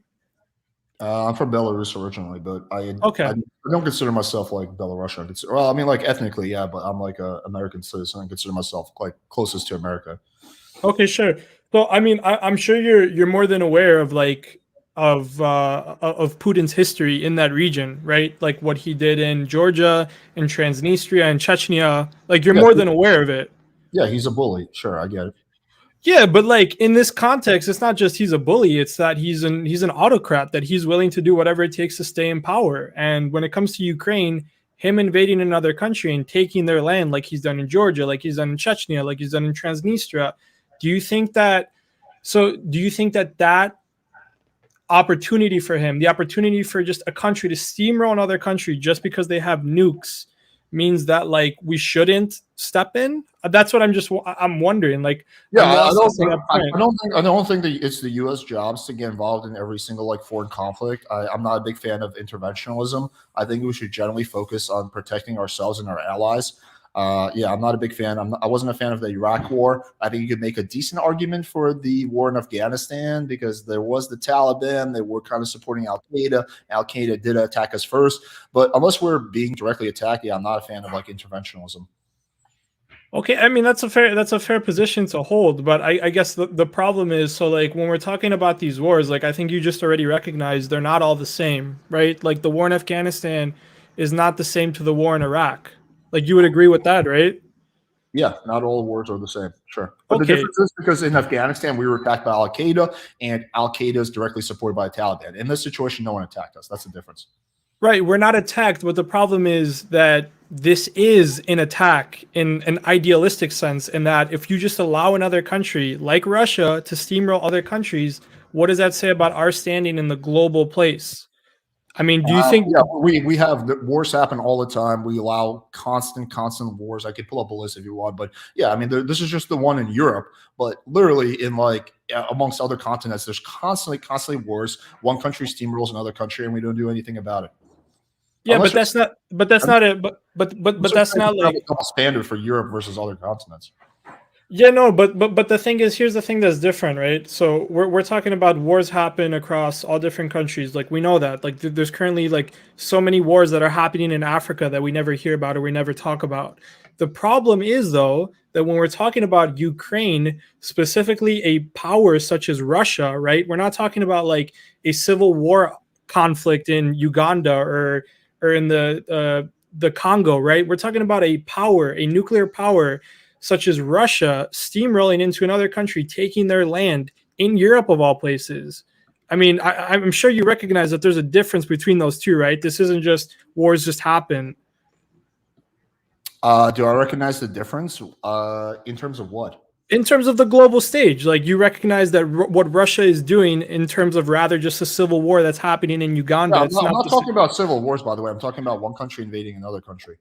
okay, but where else does that happen? Where we see countries take over other countries' land, like it's happening right now in Ukraine? Are we talking about? I don't know. Let me do a quick Google search. I think there's been a Go lot. ahead. How far back do you want to go? I mean, listen, we can do we can do post World War II if that's what you want to go. Oh, there's gonna be a lot. One country took another country's land. Okay, let's do this little thought experiment. I mean, I can give you an example if you want, right at the top of my head. Yeah, go ahead. Okay, so were you? Sorry, by the way, I don't know how old you are. I'm 22, so I'm rather young, but I wasn't alive when the U.S. bombed and NATO bombed Kosovo and Serbia. I don't know if you were alive during then. Were you? Where the U.S. When was this? This was I believe it was during the Clinton administration, so the 90s, like the 93, I want to say 94. Yeah. Yeah, I was alive back then. Okay, so even if you weren't, doesn't matter. The story is still the same. And Serbia and the people of Serbia, like the ethnic divides, wanted to take over Kosovo, Albania, all those countries basically, and NATO and the U.S. stepped in to stop that. So I mean, there's an example of a country doing that where the U.S. and NATO stepped in. I'm not a fan of interventionism across the board unless we're directly attacked. But okay, one war that I can tell you is a nuclear power, which is Israel, right? I mean, they haven't confirmed it, but everyone knows they have nukes. It took significant territory from its neighbors, right? That happened in, I believe, the 60s or the 70s, something like that. Don't quote me on that, but it was after World War II, that's for sure, because Israel was formed right after World War II. So no, yeah, so I know about this specific example. Like what you're referring to, it was also called the 6 Day War, where Israel literally took over, Palestine and all those areas that we call today, like Lebanon and Jordan. They took them over in literally 2 days, and they took the Sinai Peninsula. But here's the thing, we can go into that like region and talk about that history, but it's a lot more complicated than just simply Israel like invaded that land and took it over. Like Israel gave back that land. They were going to be preemptively attacked based on the intelligence they had. And considering like the information surrounding that country and like the historical like borders and the disputes, that's like a really complex situation. We don't have to go into it, but I'm just telling you that's the situation there. Yeah, I'm not actually saying we should have got into that. I'm a not interventionalist, right? But yeah, I mean, look at China. India and Pakistan. I believe they've taken territory from each other. Both of them. Let me see. What was the last time they took territory from each other? So what you're referring to, which, sorry, by the way, I didn't like say like my expertise or anything, but I'm studying, like I'm doing my thesis on international relations and poli-sci, so I'm an undergrad, but yeah, so there's 1947, 1965, and a limited war in 1999, right? Two nuclear armed powers. I don't know when they got nukes, but by 1999, I assume they had nukes. There's two nuclear powers who took land from each other, had little disputes about parts of land, right? We didn't really step in for that. So yeah, but the thing is it's not just about the taking of the land. It's about that a nuclear super, like, I'm sorry, but like India and Pakistan are not superpowers, right? Like they weren't during World War II, they weren't allied with us. They weren't the axis of like these countries that we're talking about domination for the world global stage. And now, whether you like it or not, like the U.S. is arguably one of the top players in that global stage. And yeah, I, for one, would like that. I don't think Russia is like much higher than India when it comes to their military. They're probably ahead, although the Russian military seems to be like total dog shit. India seems to be on the way up. Russia seems to be on the way down. India has way more people. So yeah, I don't know, man. Yeah, but here's the thing. Like, is India considered like a global superpower? Like people talk about China.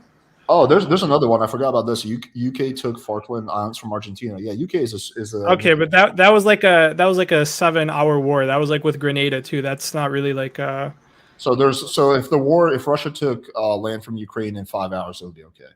No, that's not the point. The point is that situation is like not the same. Like it's not even comparable to what's happening now. And also, I'm pretty sure that the Falklands were either given back or something happened with a dispute, and Yeah, and and a resolution. originally, like in the 40s, all of Ukraine and all that belonged to Russia. You can make an argument for anything. You could, if you want to backwards rationalize. Like I'm sure Putin has a way to backwards rationalize why actually it's okay for him to go into Ukraine. That doesn't change anything. It's a war of conquest. Yeah, but I'm not, but who's rationalizing? I'm not rationalizing the war. I'm not rationalizing the reasons. No, you're rationalizing the other wars, and I'm saying you can make an argument for any war why No, it's I'm okay. not rationalizing the wars. I'm just telling you that the context surrounding them is a lot different than this context. Like you can't compare wars. Difference, but I'm talking about a super. Your whole thing is like, when did we ever see a nuclear armed superpower that basically invaded another country? And I'm giving you examples, and you're like kind of dismissing those. But I'm just saying like that has happened since World War II. Like yes, this is one of the first conflicts, or like this to this level in Europe. Sure, I get that, but I don't think Europe is like inherently like way more important to the U.S. than like other countries, unless it comes to like the NATO alliance, in which case it is important, right? But we also have NATO partnerships. We have it in Turkey, for example, which is like Asia. So yeah, I'm not like aside from the NATO thing and countries where we have like formal military alliances with, neither one of those, which is Ukraine. I don't really think. I mean, I think we should provide humanitarian support. I think we should try to mediate. I think we should try to help to the best of our ability, but not with sending $100 billion worth of weapons and potentially provoking World War III. That's a war. That's where I don't want to go. Okay, but I don't.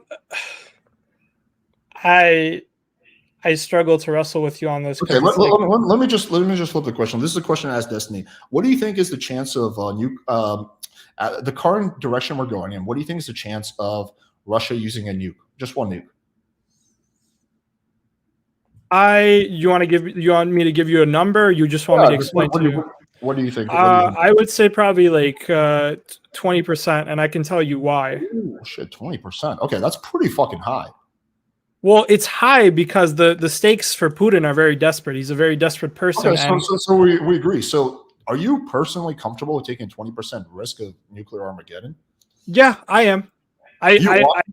No, I would more than willing like bite that bullet 100%. Okay, wait, hang on. You're okay with a 1 in 5 chance that you, everyone your family, every single loved one will be just eviscerated from the planet, and those are the ones who get lucky. The ones who are unlucky will slowly die from radiation poisoning, which, from what I've heard, is extremely crucial, extremely painful, just for the sake of who controls the Donbass region. That's how committed you are to the Donbass region. In your like specific example here, yeah, sure. But in more complicated terms or more complex, like a nuanced situation, like we're talking about, it's a lot more nuanced. But yeah, in your situation that you're explaining to me, yes, if we knew we had a 20% chance, yes, because I think the other side of that is way more dangerous to the global order. There's nothing more dangerous to the global order than nuclear Armageddon. There's no global really order. I mean, we had nukes that went off in World War II and the world didn't collapse then. That's not nuclear Armageddon. That's just 2 nukes being used, and none of the nukes So you think? So hold on, but you think that now we would have nuclear Armageddon? Like you think that because of Ukraine we would have nuclear Armageddon? 1945, we were the only ones that had nukes. That was the difference. Sure, but I'm telling you, So you think can't be nuclear Armageddon if we're the only ones that have nukes, because no one's going to retaliate. There's a big difference now where a lot of countries have nukes. Do you not see that difference? I see the difference, but I think you don't see that. Just that means that literally that if one nuke goes off, then yes, everyone else's nukes go off. Everyone is dead at that point. That it doesn't matter who had and who didn't. We're all going to be dead. So I'm telling you, what I'm saying is, I don't want that to happen. I'd rather live. Like I don't want a 20% chance. I like life. Like I'm happy being alive. I like my family. I don't want to see them die. I'm not going to take a 1 in 5 chance of nuclear Armageddon for who controls the Donbass region. Honestly, I don't care that much about who controls the Donbass but it's not just about who controls the Donbass region. It's about letting Russia literally take over other countries that they want to take over. Like, you don't think that's not fucked up? I think it's extremely fucked up. But if I have a choice between Russia taking over all of Ukraine, we're not even talking about all of Ukraine right now. We're just talking about the Donbass region. But if my choice is, let's go more extreme. My choice is between Russia taking over all of Ukraine or nuclear Armageddon. Here you go, Russia. Take it. I'd rather live, okay? I'm an American citizen. I care about my life. I don't really care that much. I feel bad for the Ukrainian people. I'm fully okay with supporting them with any kind of humanitarian aid, right? But I'm not going to sacrifice my life for the territorial integrity of Ukraine. Not willing to do that. But it's not just that's the problem. I think you're thinking of it as like one sided. It's not just we're doing it because we love so much the Ukrainian people or whatever. It's that we're doing it for a couple of reasons. But the number one, we're playing geopolitics like we always do. yeah, but isn't that a big thing? Isn't that what every country does? Yeah, we go way too hard on geopolitics, and quite often it backfires on us. Actually, we have a history of making really poor geopolitical decisions and then them backfiring on us. I mean, I can go through the history of that. We can start off with sure. Iran. Do you want to give me some examples, because I am an international relations student, so I can go through them with you if you want. Sure, yeah. So we didn't want Russia to take over Afghanistan, so we gave the Taliban weapons and military training, and then they wound up using them on us. That was a poor geopolitical decision. Can I stop you right there? Yeah, go ahead. Okay, at the time, that was not a poor political decision. That was the right thing to do. In hindsight, it was the wrong thing, but at the time, ultimately, it was a poor political decision. Yeah, but like you can't. You're Monday morning quarterbacking it, right? Like we can say that about everything, literally. Like no, I know, Alex, there's a very long track record of like, hey, we interfere in this country's shit, and then later on, not right away, but 5, 10, 20 years later, it backfires on us. So maybe the solution is not interfering in so many countries' shit unless we're being directly attacked, in which case we should defend ourselves. Sure, but like I understand what you're saying, and listen, that's a very valid perspective, especially when it comes to the Iraq War and everything that came from that, and even before that. But I'm telling you that not everything is alike. Like we can't simply take one thing and extrapolate it to everything like that. Yeah, I'm not saying we should do that. I'm just saying the general point is interfering in other countries' shit has generally not worked out well for the U.S. So maybe the solution is less interfering in other countries' shit. But how has it not worked out well for us? I mean, we're the wealthiest country in the world. Like, can you name me one time where interfering in other countries' shit has worked out well for us? I gave you an example earlier. The Serbian War in the 1990s with the NATO involvement, where we stepped in to stop a genocide from happening. Yeah, I think I'm okay with sometimes military action if there's a genocide going on. If there's literally like, I think you can make a very.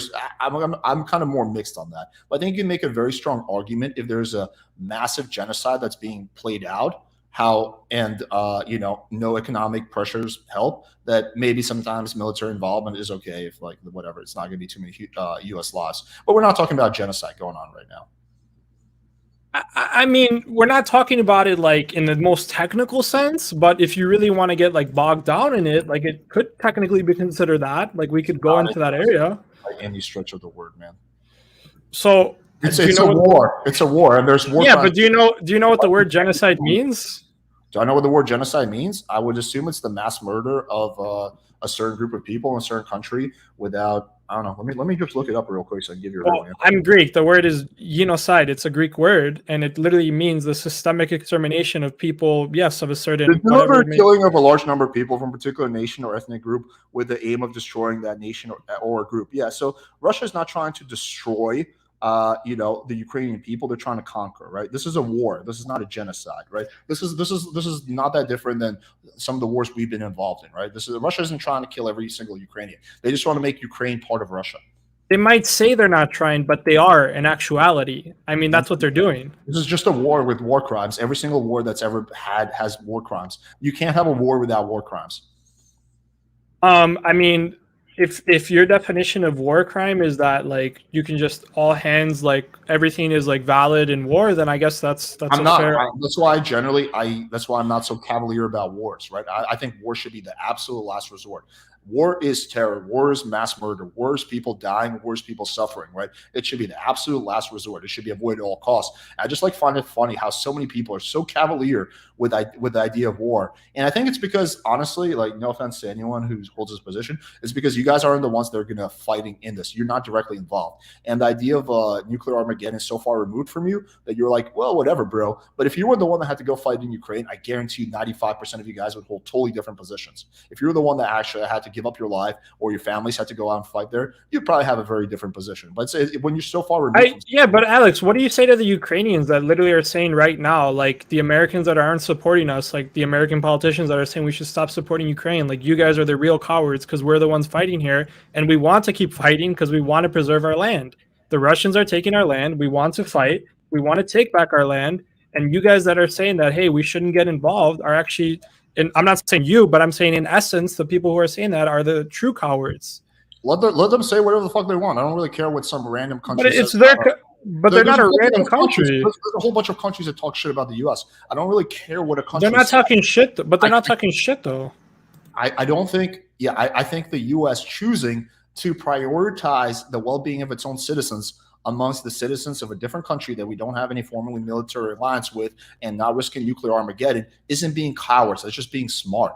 Okay, like I get the whole like let's be brave thing, like yo bro, don't back down, and that's fine, but not when the risks are so high. So like for example, if I'm at a bar and there's some like crazy motherfucker who's talking shit, right? Like he comes up to me, I'll fucking step up to him, right? I'm not gonna back down.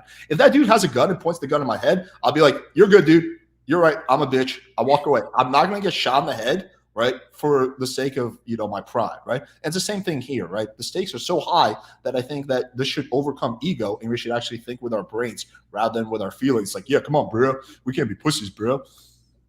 No, but I think thinking with our feelings here is letting Russia just steamroll Ukraine. I think that's what the feelings are. Oh, that's the logical self-preservation move. No, I don't think it is. I think you're thinking with your feelings there because you're saying you're so worried about the threat of nuclear war. And again, I don't want to die. Yeah, that's fair. But I'm thinking logically. I like logical thought number one. I like life. Logical thought number two. I like the life of my family. Logical thought number three. This thing has according to you, a 20. I actually don't think it's that high, but you say it's 20% chance of nuclear war. Logical thought number four. I don't want to. Well, I'm engaging with a hypothetical scenario. I don't actually think logical that thought number four. I don't want to take the chance of 20%. 1 in 5 chance that me and my family are going to be like fucking smoke and the world is going to end. I really prefer not to take that chance. I guess my question for you is, if you feel so strongly about this, why don't you go and fight in Ukraine? It's a moot point. That's not like why? Well, you feel really strongly about this, right? You don't want to be a pussy, right? No, I mean, I feel really strongly about a lot of stuff. It doesn't mean I'm going to go do it. Well, why? Why? You don't want to be a coward. You said that we're going to be cowards. Well, you don't want to No. I said it's cowardly to not support the people of Ukraine when they're saying that they want to fight for their land. And I'm talking in context about... They need people too. You can be one of the people that helps them. No, but that's not what we're talking about. I'm talking about the content. I know, but I'm just trying to point out the hypocrisy in your argument, right? Like there's no hypocrisy there. What's the hypocrisy? The hypocrisy is like, well, since it doesn't really affect me, whatever, dude. I don't really give a shit. So I'm saying it's like, hey, listen, we don't want to be like for example, the Ukrainian government has like encouraged like foreign fighters to come in and say like, hey, we need people. Like if you're willing to come in and help us, we appreciate that. So the Ukrainian government is calling for that. What if Zelensky was to say, hey, if you're an American citizen and if you're not willing to fly down to Ukraine and fight for us, then you're a coward. Would you go down there and fight for them? I don't know, man. It depends. Depends if I have any obligations I need to finish here, and then yeah, maybe I would. I'd consider. You really would, really? Yeah. You know what? Why not? I'd consider it, bro. For 1 second. Really? You know my background? I have. Have you been a soldier? Have you fought in the military? No, but I mean, I've done all my life. I've done some of the most intensive stuff that you can ever do. I was a wrestler. I would cut weight. I would lose 20 pounds in a week, 30 pounds. War, bro. They're not even close. I mean, if the chance of death as a wrestler is like 0. The chance of fighting in a war is like fucking 50%. If I had to fight in a war, I would fight in a war. I would do it. I mean, you're asking me a question, and I'm telling you, yeah, if I had to do it, I would do it. Why don't you go and do it then? Because I'm telling you, that's not relevant to what we're talking about. Yeah, but I'm just asking you, general. Okay, like let's just move to this. Why don't you go and fight in the Ukraine? Like, what's preventing you from doing that? You're saying you would do it, so why are you not doing it? Zelensky has called. I'm saying I would do it. Okay, I would do it. Why haven't you done it? Why are you not doing it? Because I like where I am. Where I am in the U.S. But that's not life. Yeah, me too. I like life. I do, but I also think that if people in Ukraine are fighting for their land and they're telling us, hey, if you can help us, doesn't mean you have to come here and literally pick up a fucking gun and kill people. If you can help us, however you can help us, then help us. I think we should be doing that.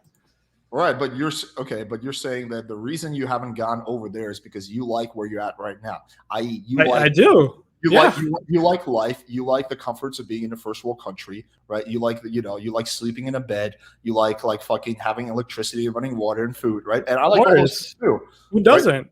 Right, everyone does, right? So your whole argument is very mute here when it comes to this, because you're saying like, oh yeah, I would do it, but no, you're not going to do it because you're saying you prefer being in the U.S. So you're not doing it. There's no point pretending like you would do it. But I don't think you have to do that. Did I ever say that all the like people should in the No, U.S. but should your like? initial, I'm going like 3 chains deep, but your initial argument was that like, hey, listen, man, like, we don't want to be cowards, the Ukrainian people are saying we're cowards if we don't support them, right? Okay. I was talking about the Ukrainian people, talking about American politicians that say that we should stop supporting them, like giving them money, like financial aid, whether it be military or just humanitarian aid. That's what I was talking about. I wasn't talking about each individual person. Who cares about each individual person? Like, does each individual person help the homeless person they see down the street when they're walking in the city? No. Does each individual person what? Does each individual person, do they always act out of their self-interest? Like whenever you see a homeless person, do you always give him money? Typically not. Okay, so then like, does that make you a bad person? I'm not saying you're a bad person. I'm just saying you're a person who's not willing to sacrifice his life for Ukraine. And I'm one of those people too. We're exactly the same person. Yeah, so what does that matter with like when we're talking about geopolitics and how if Russia takes Because over that was Ukraine? my whole point, is that people are so cavalier to basically play with this whole conflict because their life is not directly at stake at this point in time, even though it kind of is, but the odds are on the smaller side. But like, if you were the one, if the option was not support Ukraine, right, or support Ukraine by you going over there and fighting, you would say, I'm not supporting Ukraine. I know that's the fact. Come on, don't pretend like that's not the fact. Your choice is either we support Ukraine by going in there militarily, and that involves me going in myself. You'd be like, yeah, fuck no, we're not going in. If I was literally forced to go there, right? Like if somebody said to me, like, hey, you have to do this, otherwise so many people will die, and they told me specifically, then you know what? Yeah, fuck it, I would. We're not talking about if you have no choice. We're talking about if you have a choice. You have 2 choices. The first choice is that like we'll assume you're like the president and a soldier, right? In this hypothetical, the first choice is that we just don't support Ukraine. The second choice is that we support Ukraine by directly going in, and you have to be one of the people that goes in. You're not gonna go in, and you know it. Come on.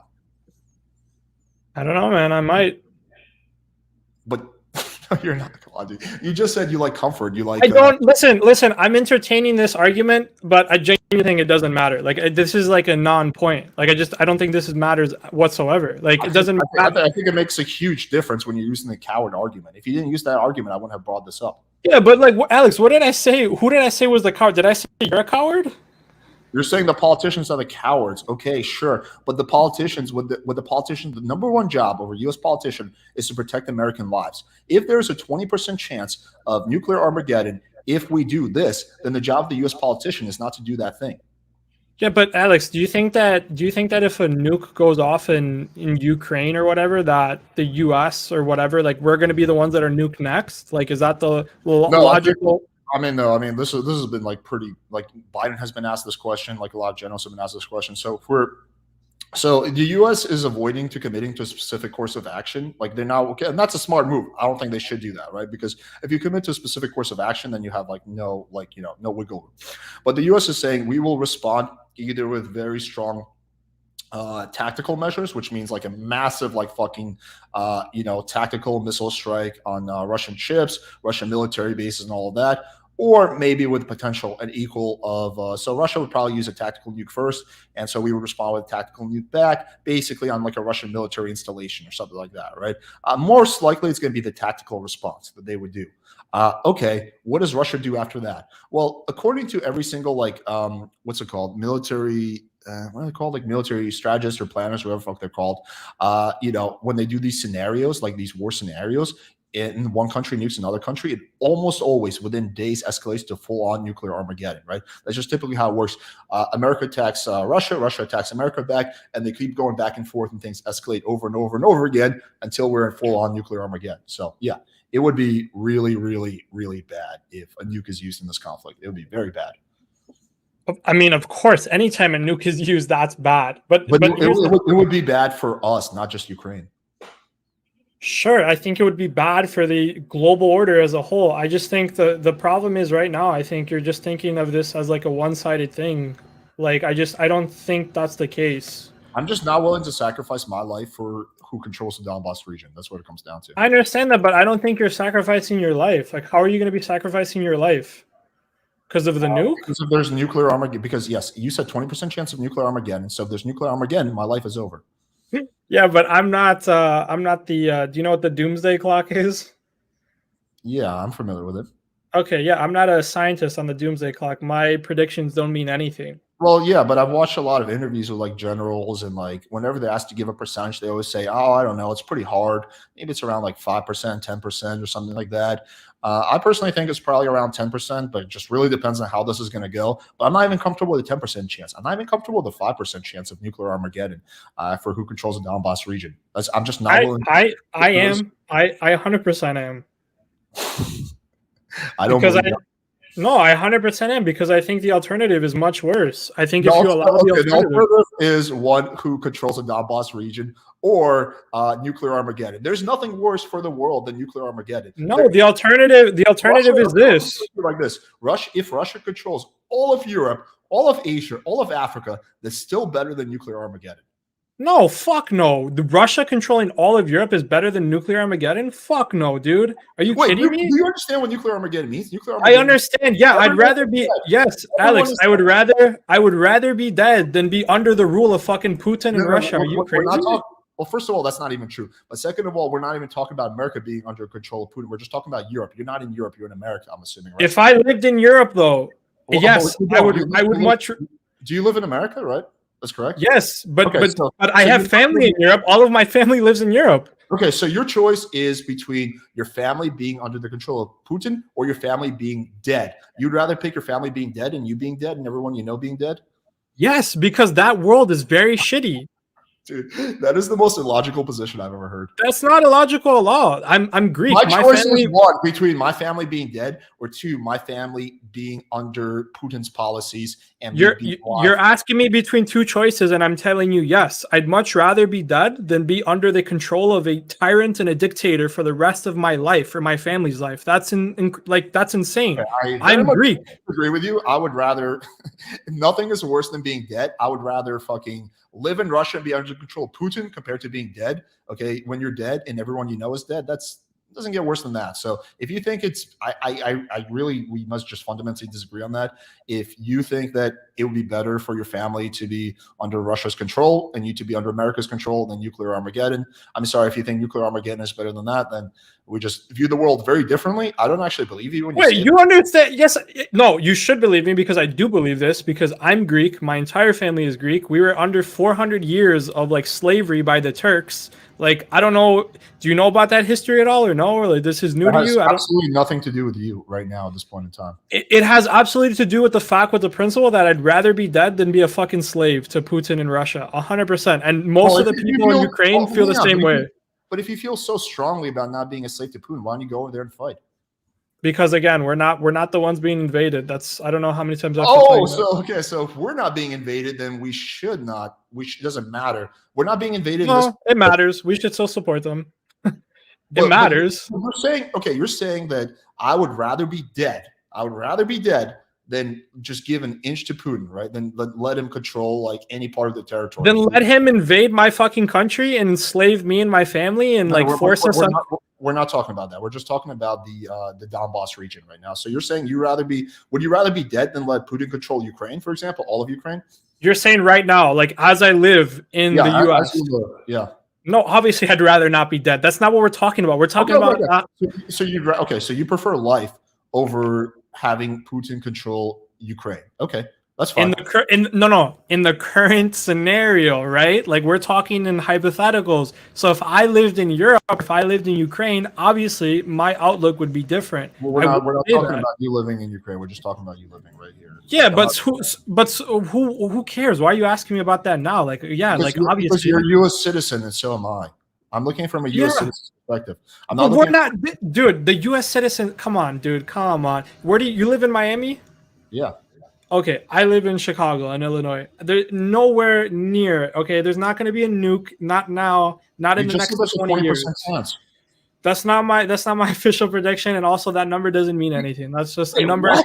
You just said there's a 20% chance. I think this is scary. There's a 20% chance this could lead to nuclear Armageddon. Are you saying it's not engaging with that hypothetical that we were talking about? Yeah, the hypothetical literally was things if keep continuing as they are right now. What do you see the chance of nuclear Armageddon? You said 20%.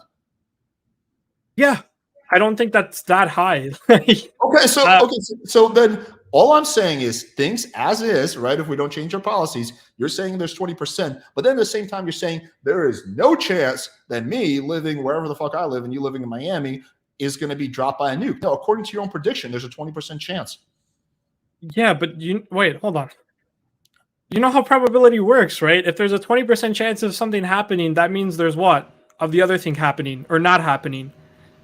80% chance? Like what are we talking about? Right. So if you spin the wheel 100 times, 80 times, that's not going to happen. What number is bigger? You said there's no way. Before you said there's no way that me or you are going to be nuked. But that's not in realistically, I don't think that's going to happen for a couple of reasons. I can go through them with you if you want. But when you say realistically, you mean 0% chance it's going to happen? Like in the near future, like within the next 5 years? Yeah. Yeah, probably 0. But you're just saying that if things continue as is, there's a 20% chance of nuclear Armageddon. You can't have both positions at once. I don't remember the specifics, but we were talking about a hypothetical. That's just a number. We're not talking about hypothetical. We're talking about things continuing the way they're going right now. That's not a hypothetical. We're saying I don't know. I can't make predictions like that. Neither can you. None of us can make predictions like that. We don't know. So when I'm giving you that number, I'm telling you that's a number that I'd be willing to. That's like my red line in the sand that, hey, if this goes more than this number, then okay, then we should stop. Then we should come to the table and negotiate with Russia, even though that would fuck the global order. Not at all. You said, oh my dude, you're saying you're totally changing your argument like 5 times. You were saying earlier. No, that's pretty clear. You were saying earlier there's a 20% chance if things continue as they are. Right, Chad, you can. No, I don't think I said that. Well, I was saying if things continue as they are, what is the chance of nuclear Armageddon? You said 20%, and then you said I don't think it's actually that high given how things are going. And then at the same time, you're saying, well, in the next 5 years, there's no chance of us being nuked. Well, if there's nuclear Armageddon, then we are nuked. Therefore, you're like right now, like in a massive logical inconsistency. Because you can't have both of those things. Either there's okay. So can we? All right. So let's. All right. So let's stop beating around the bush then, and then we can just move past this. I'll tell you my final take on this. The probability of a nuclear like Armageddon that you're talking about happening within the next 5 years is like 0, close to maybe let's say 1-2%. Okay, that's my final answer. So now 20% to 1%. Yeah. Now I can explain the 20%. If you were asking me, if you're going to ask me, hey, what is the highest like percentage, or what is the odds that you would be willing to risk in order like that's not to what keep I was asking you at all. Sure, but I'm telling you, if that's what you were asking me, that's what I would answer with 20%. So that's where that 20% comes from. That would be my bottom line. That would be like my red line in the sand, if that makes sense. Okay, so I'll just okay, that's not what you said at all, but okay, I'll just engage with what you're saying right now. Well, because we've been going in circles. How do you know it's not 20? How do you know it's not 20%? I don't know, but I also know that it's not over 20%. I don't know either of those things. How do you know it's not over 20%?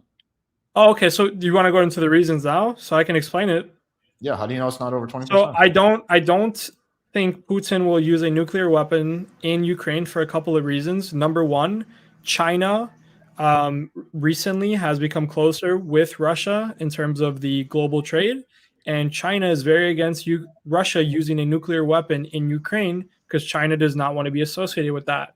So if Russia uses a nuclear weapon in Ukraine, that is also directly tied to China. So in that sense, countries are not going to be doing business with obviously Russia, but China as well.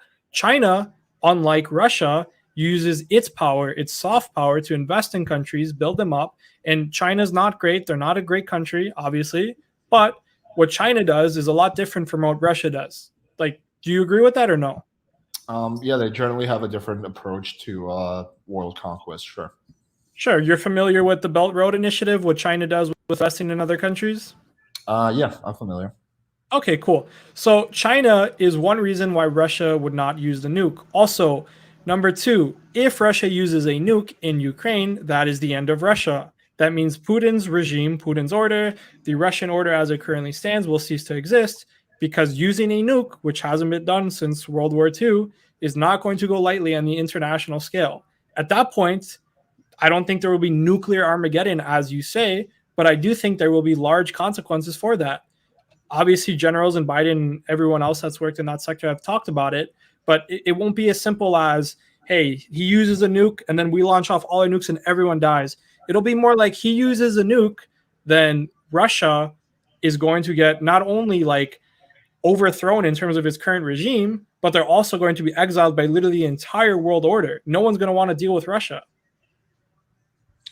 Okay, so I think that Putin, here's my position. This has to be my final position because I do got to wrap up. I think Putin will only use a nuke as a last resort. However, I think if he's in a place where Ukraine is has taken over the Donbass region, is on the verge of taking over Crimea, right? And he knows that for Putin, if Ukraine completely wins this war, if Russia totally loses, that's the end of his reign and probably the end of his life. Like, that's just kind of how things work in that part of the world. So he knows that, hey, I'm 100% going to die. My choice is either death or burning the bridge with China. I think I'm going to burn the bridge with China. I think I'm going to take that chance. And honestly, I don't even think that if Russia uses a nuke in Ukraine, that'll be the end of the relationship with China. I think China would probably, on the world stage, says they condemn it, but they would still continue doing private deals with Russia. So I don't agree with that argument. Second of all, if Russia uses a nuke in Ukraine, going to your second argument, if Russia uses a nuke in Ukraine, it's not going to be as simple as we just like kick Putin out. How are we going to kick him out? Through military force. How are we going to do? He has the weight of the Russian military behind him. How are we going to do that? Through missile strikes, right? We're probably going to retaliate with tactical missile strikes, and then they're going to retaliate, and then we're going to retaliate. And again, according to like every single like fucking strategist, whenever they like play out the scenario, it always leads to like full-on nuclear Armageddon within days or weeks or forever. Depends on which are like one you're looking at. So this always leads to nuclear Armageddon when Russia and when Russia and America engage in military action between them too, which is why it's so important to prevent Russia and America from engaging in any kind of military action, because that never ever leads to a good outcome according to every single military strategist. So that's why I think both of your arguments kind of go out the door. So the best thing that can happen is Putin doesn't use a nuke. I think the odds of him using a nuke are definitely on the smaller side. They're not, I would say maybe 10, 15% or something like that, 10% probably that he will use a nuke. It really just depends how the course of the war goes, but 10% is still way more of a risk that I'm willing to take. I'm not even willing to risk 5%. I'm not even willing to risk 3% or 2%, right? I just don't care that much about who controls the Donbass region. I'd rather just live my life and keep me and every single person who I love on this planet alive. That's more important to me than worrying about geopolitics and who controls the Donbass region. So that's my final statement on that. All right. Well, I don't know if you have time for me to rebut that, but yeah, you can do it like really quick, but I do really want to wrap up. Nah, it's fine, bro. No, it's fine. I don't want to keep you. Okay. Well, okay. But yeah, cool. Anyway, fun discussion. Appreciate you coming on.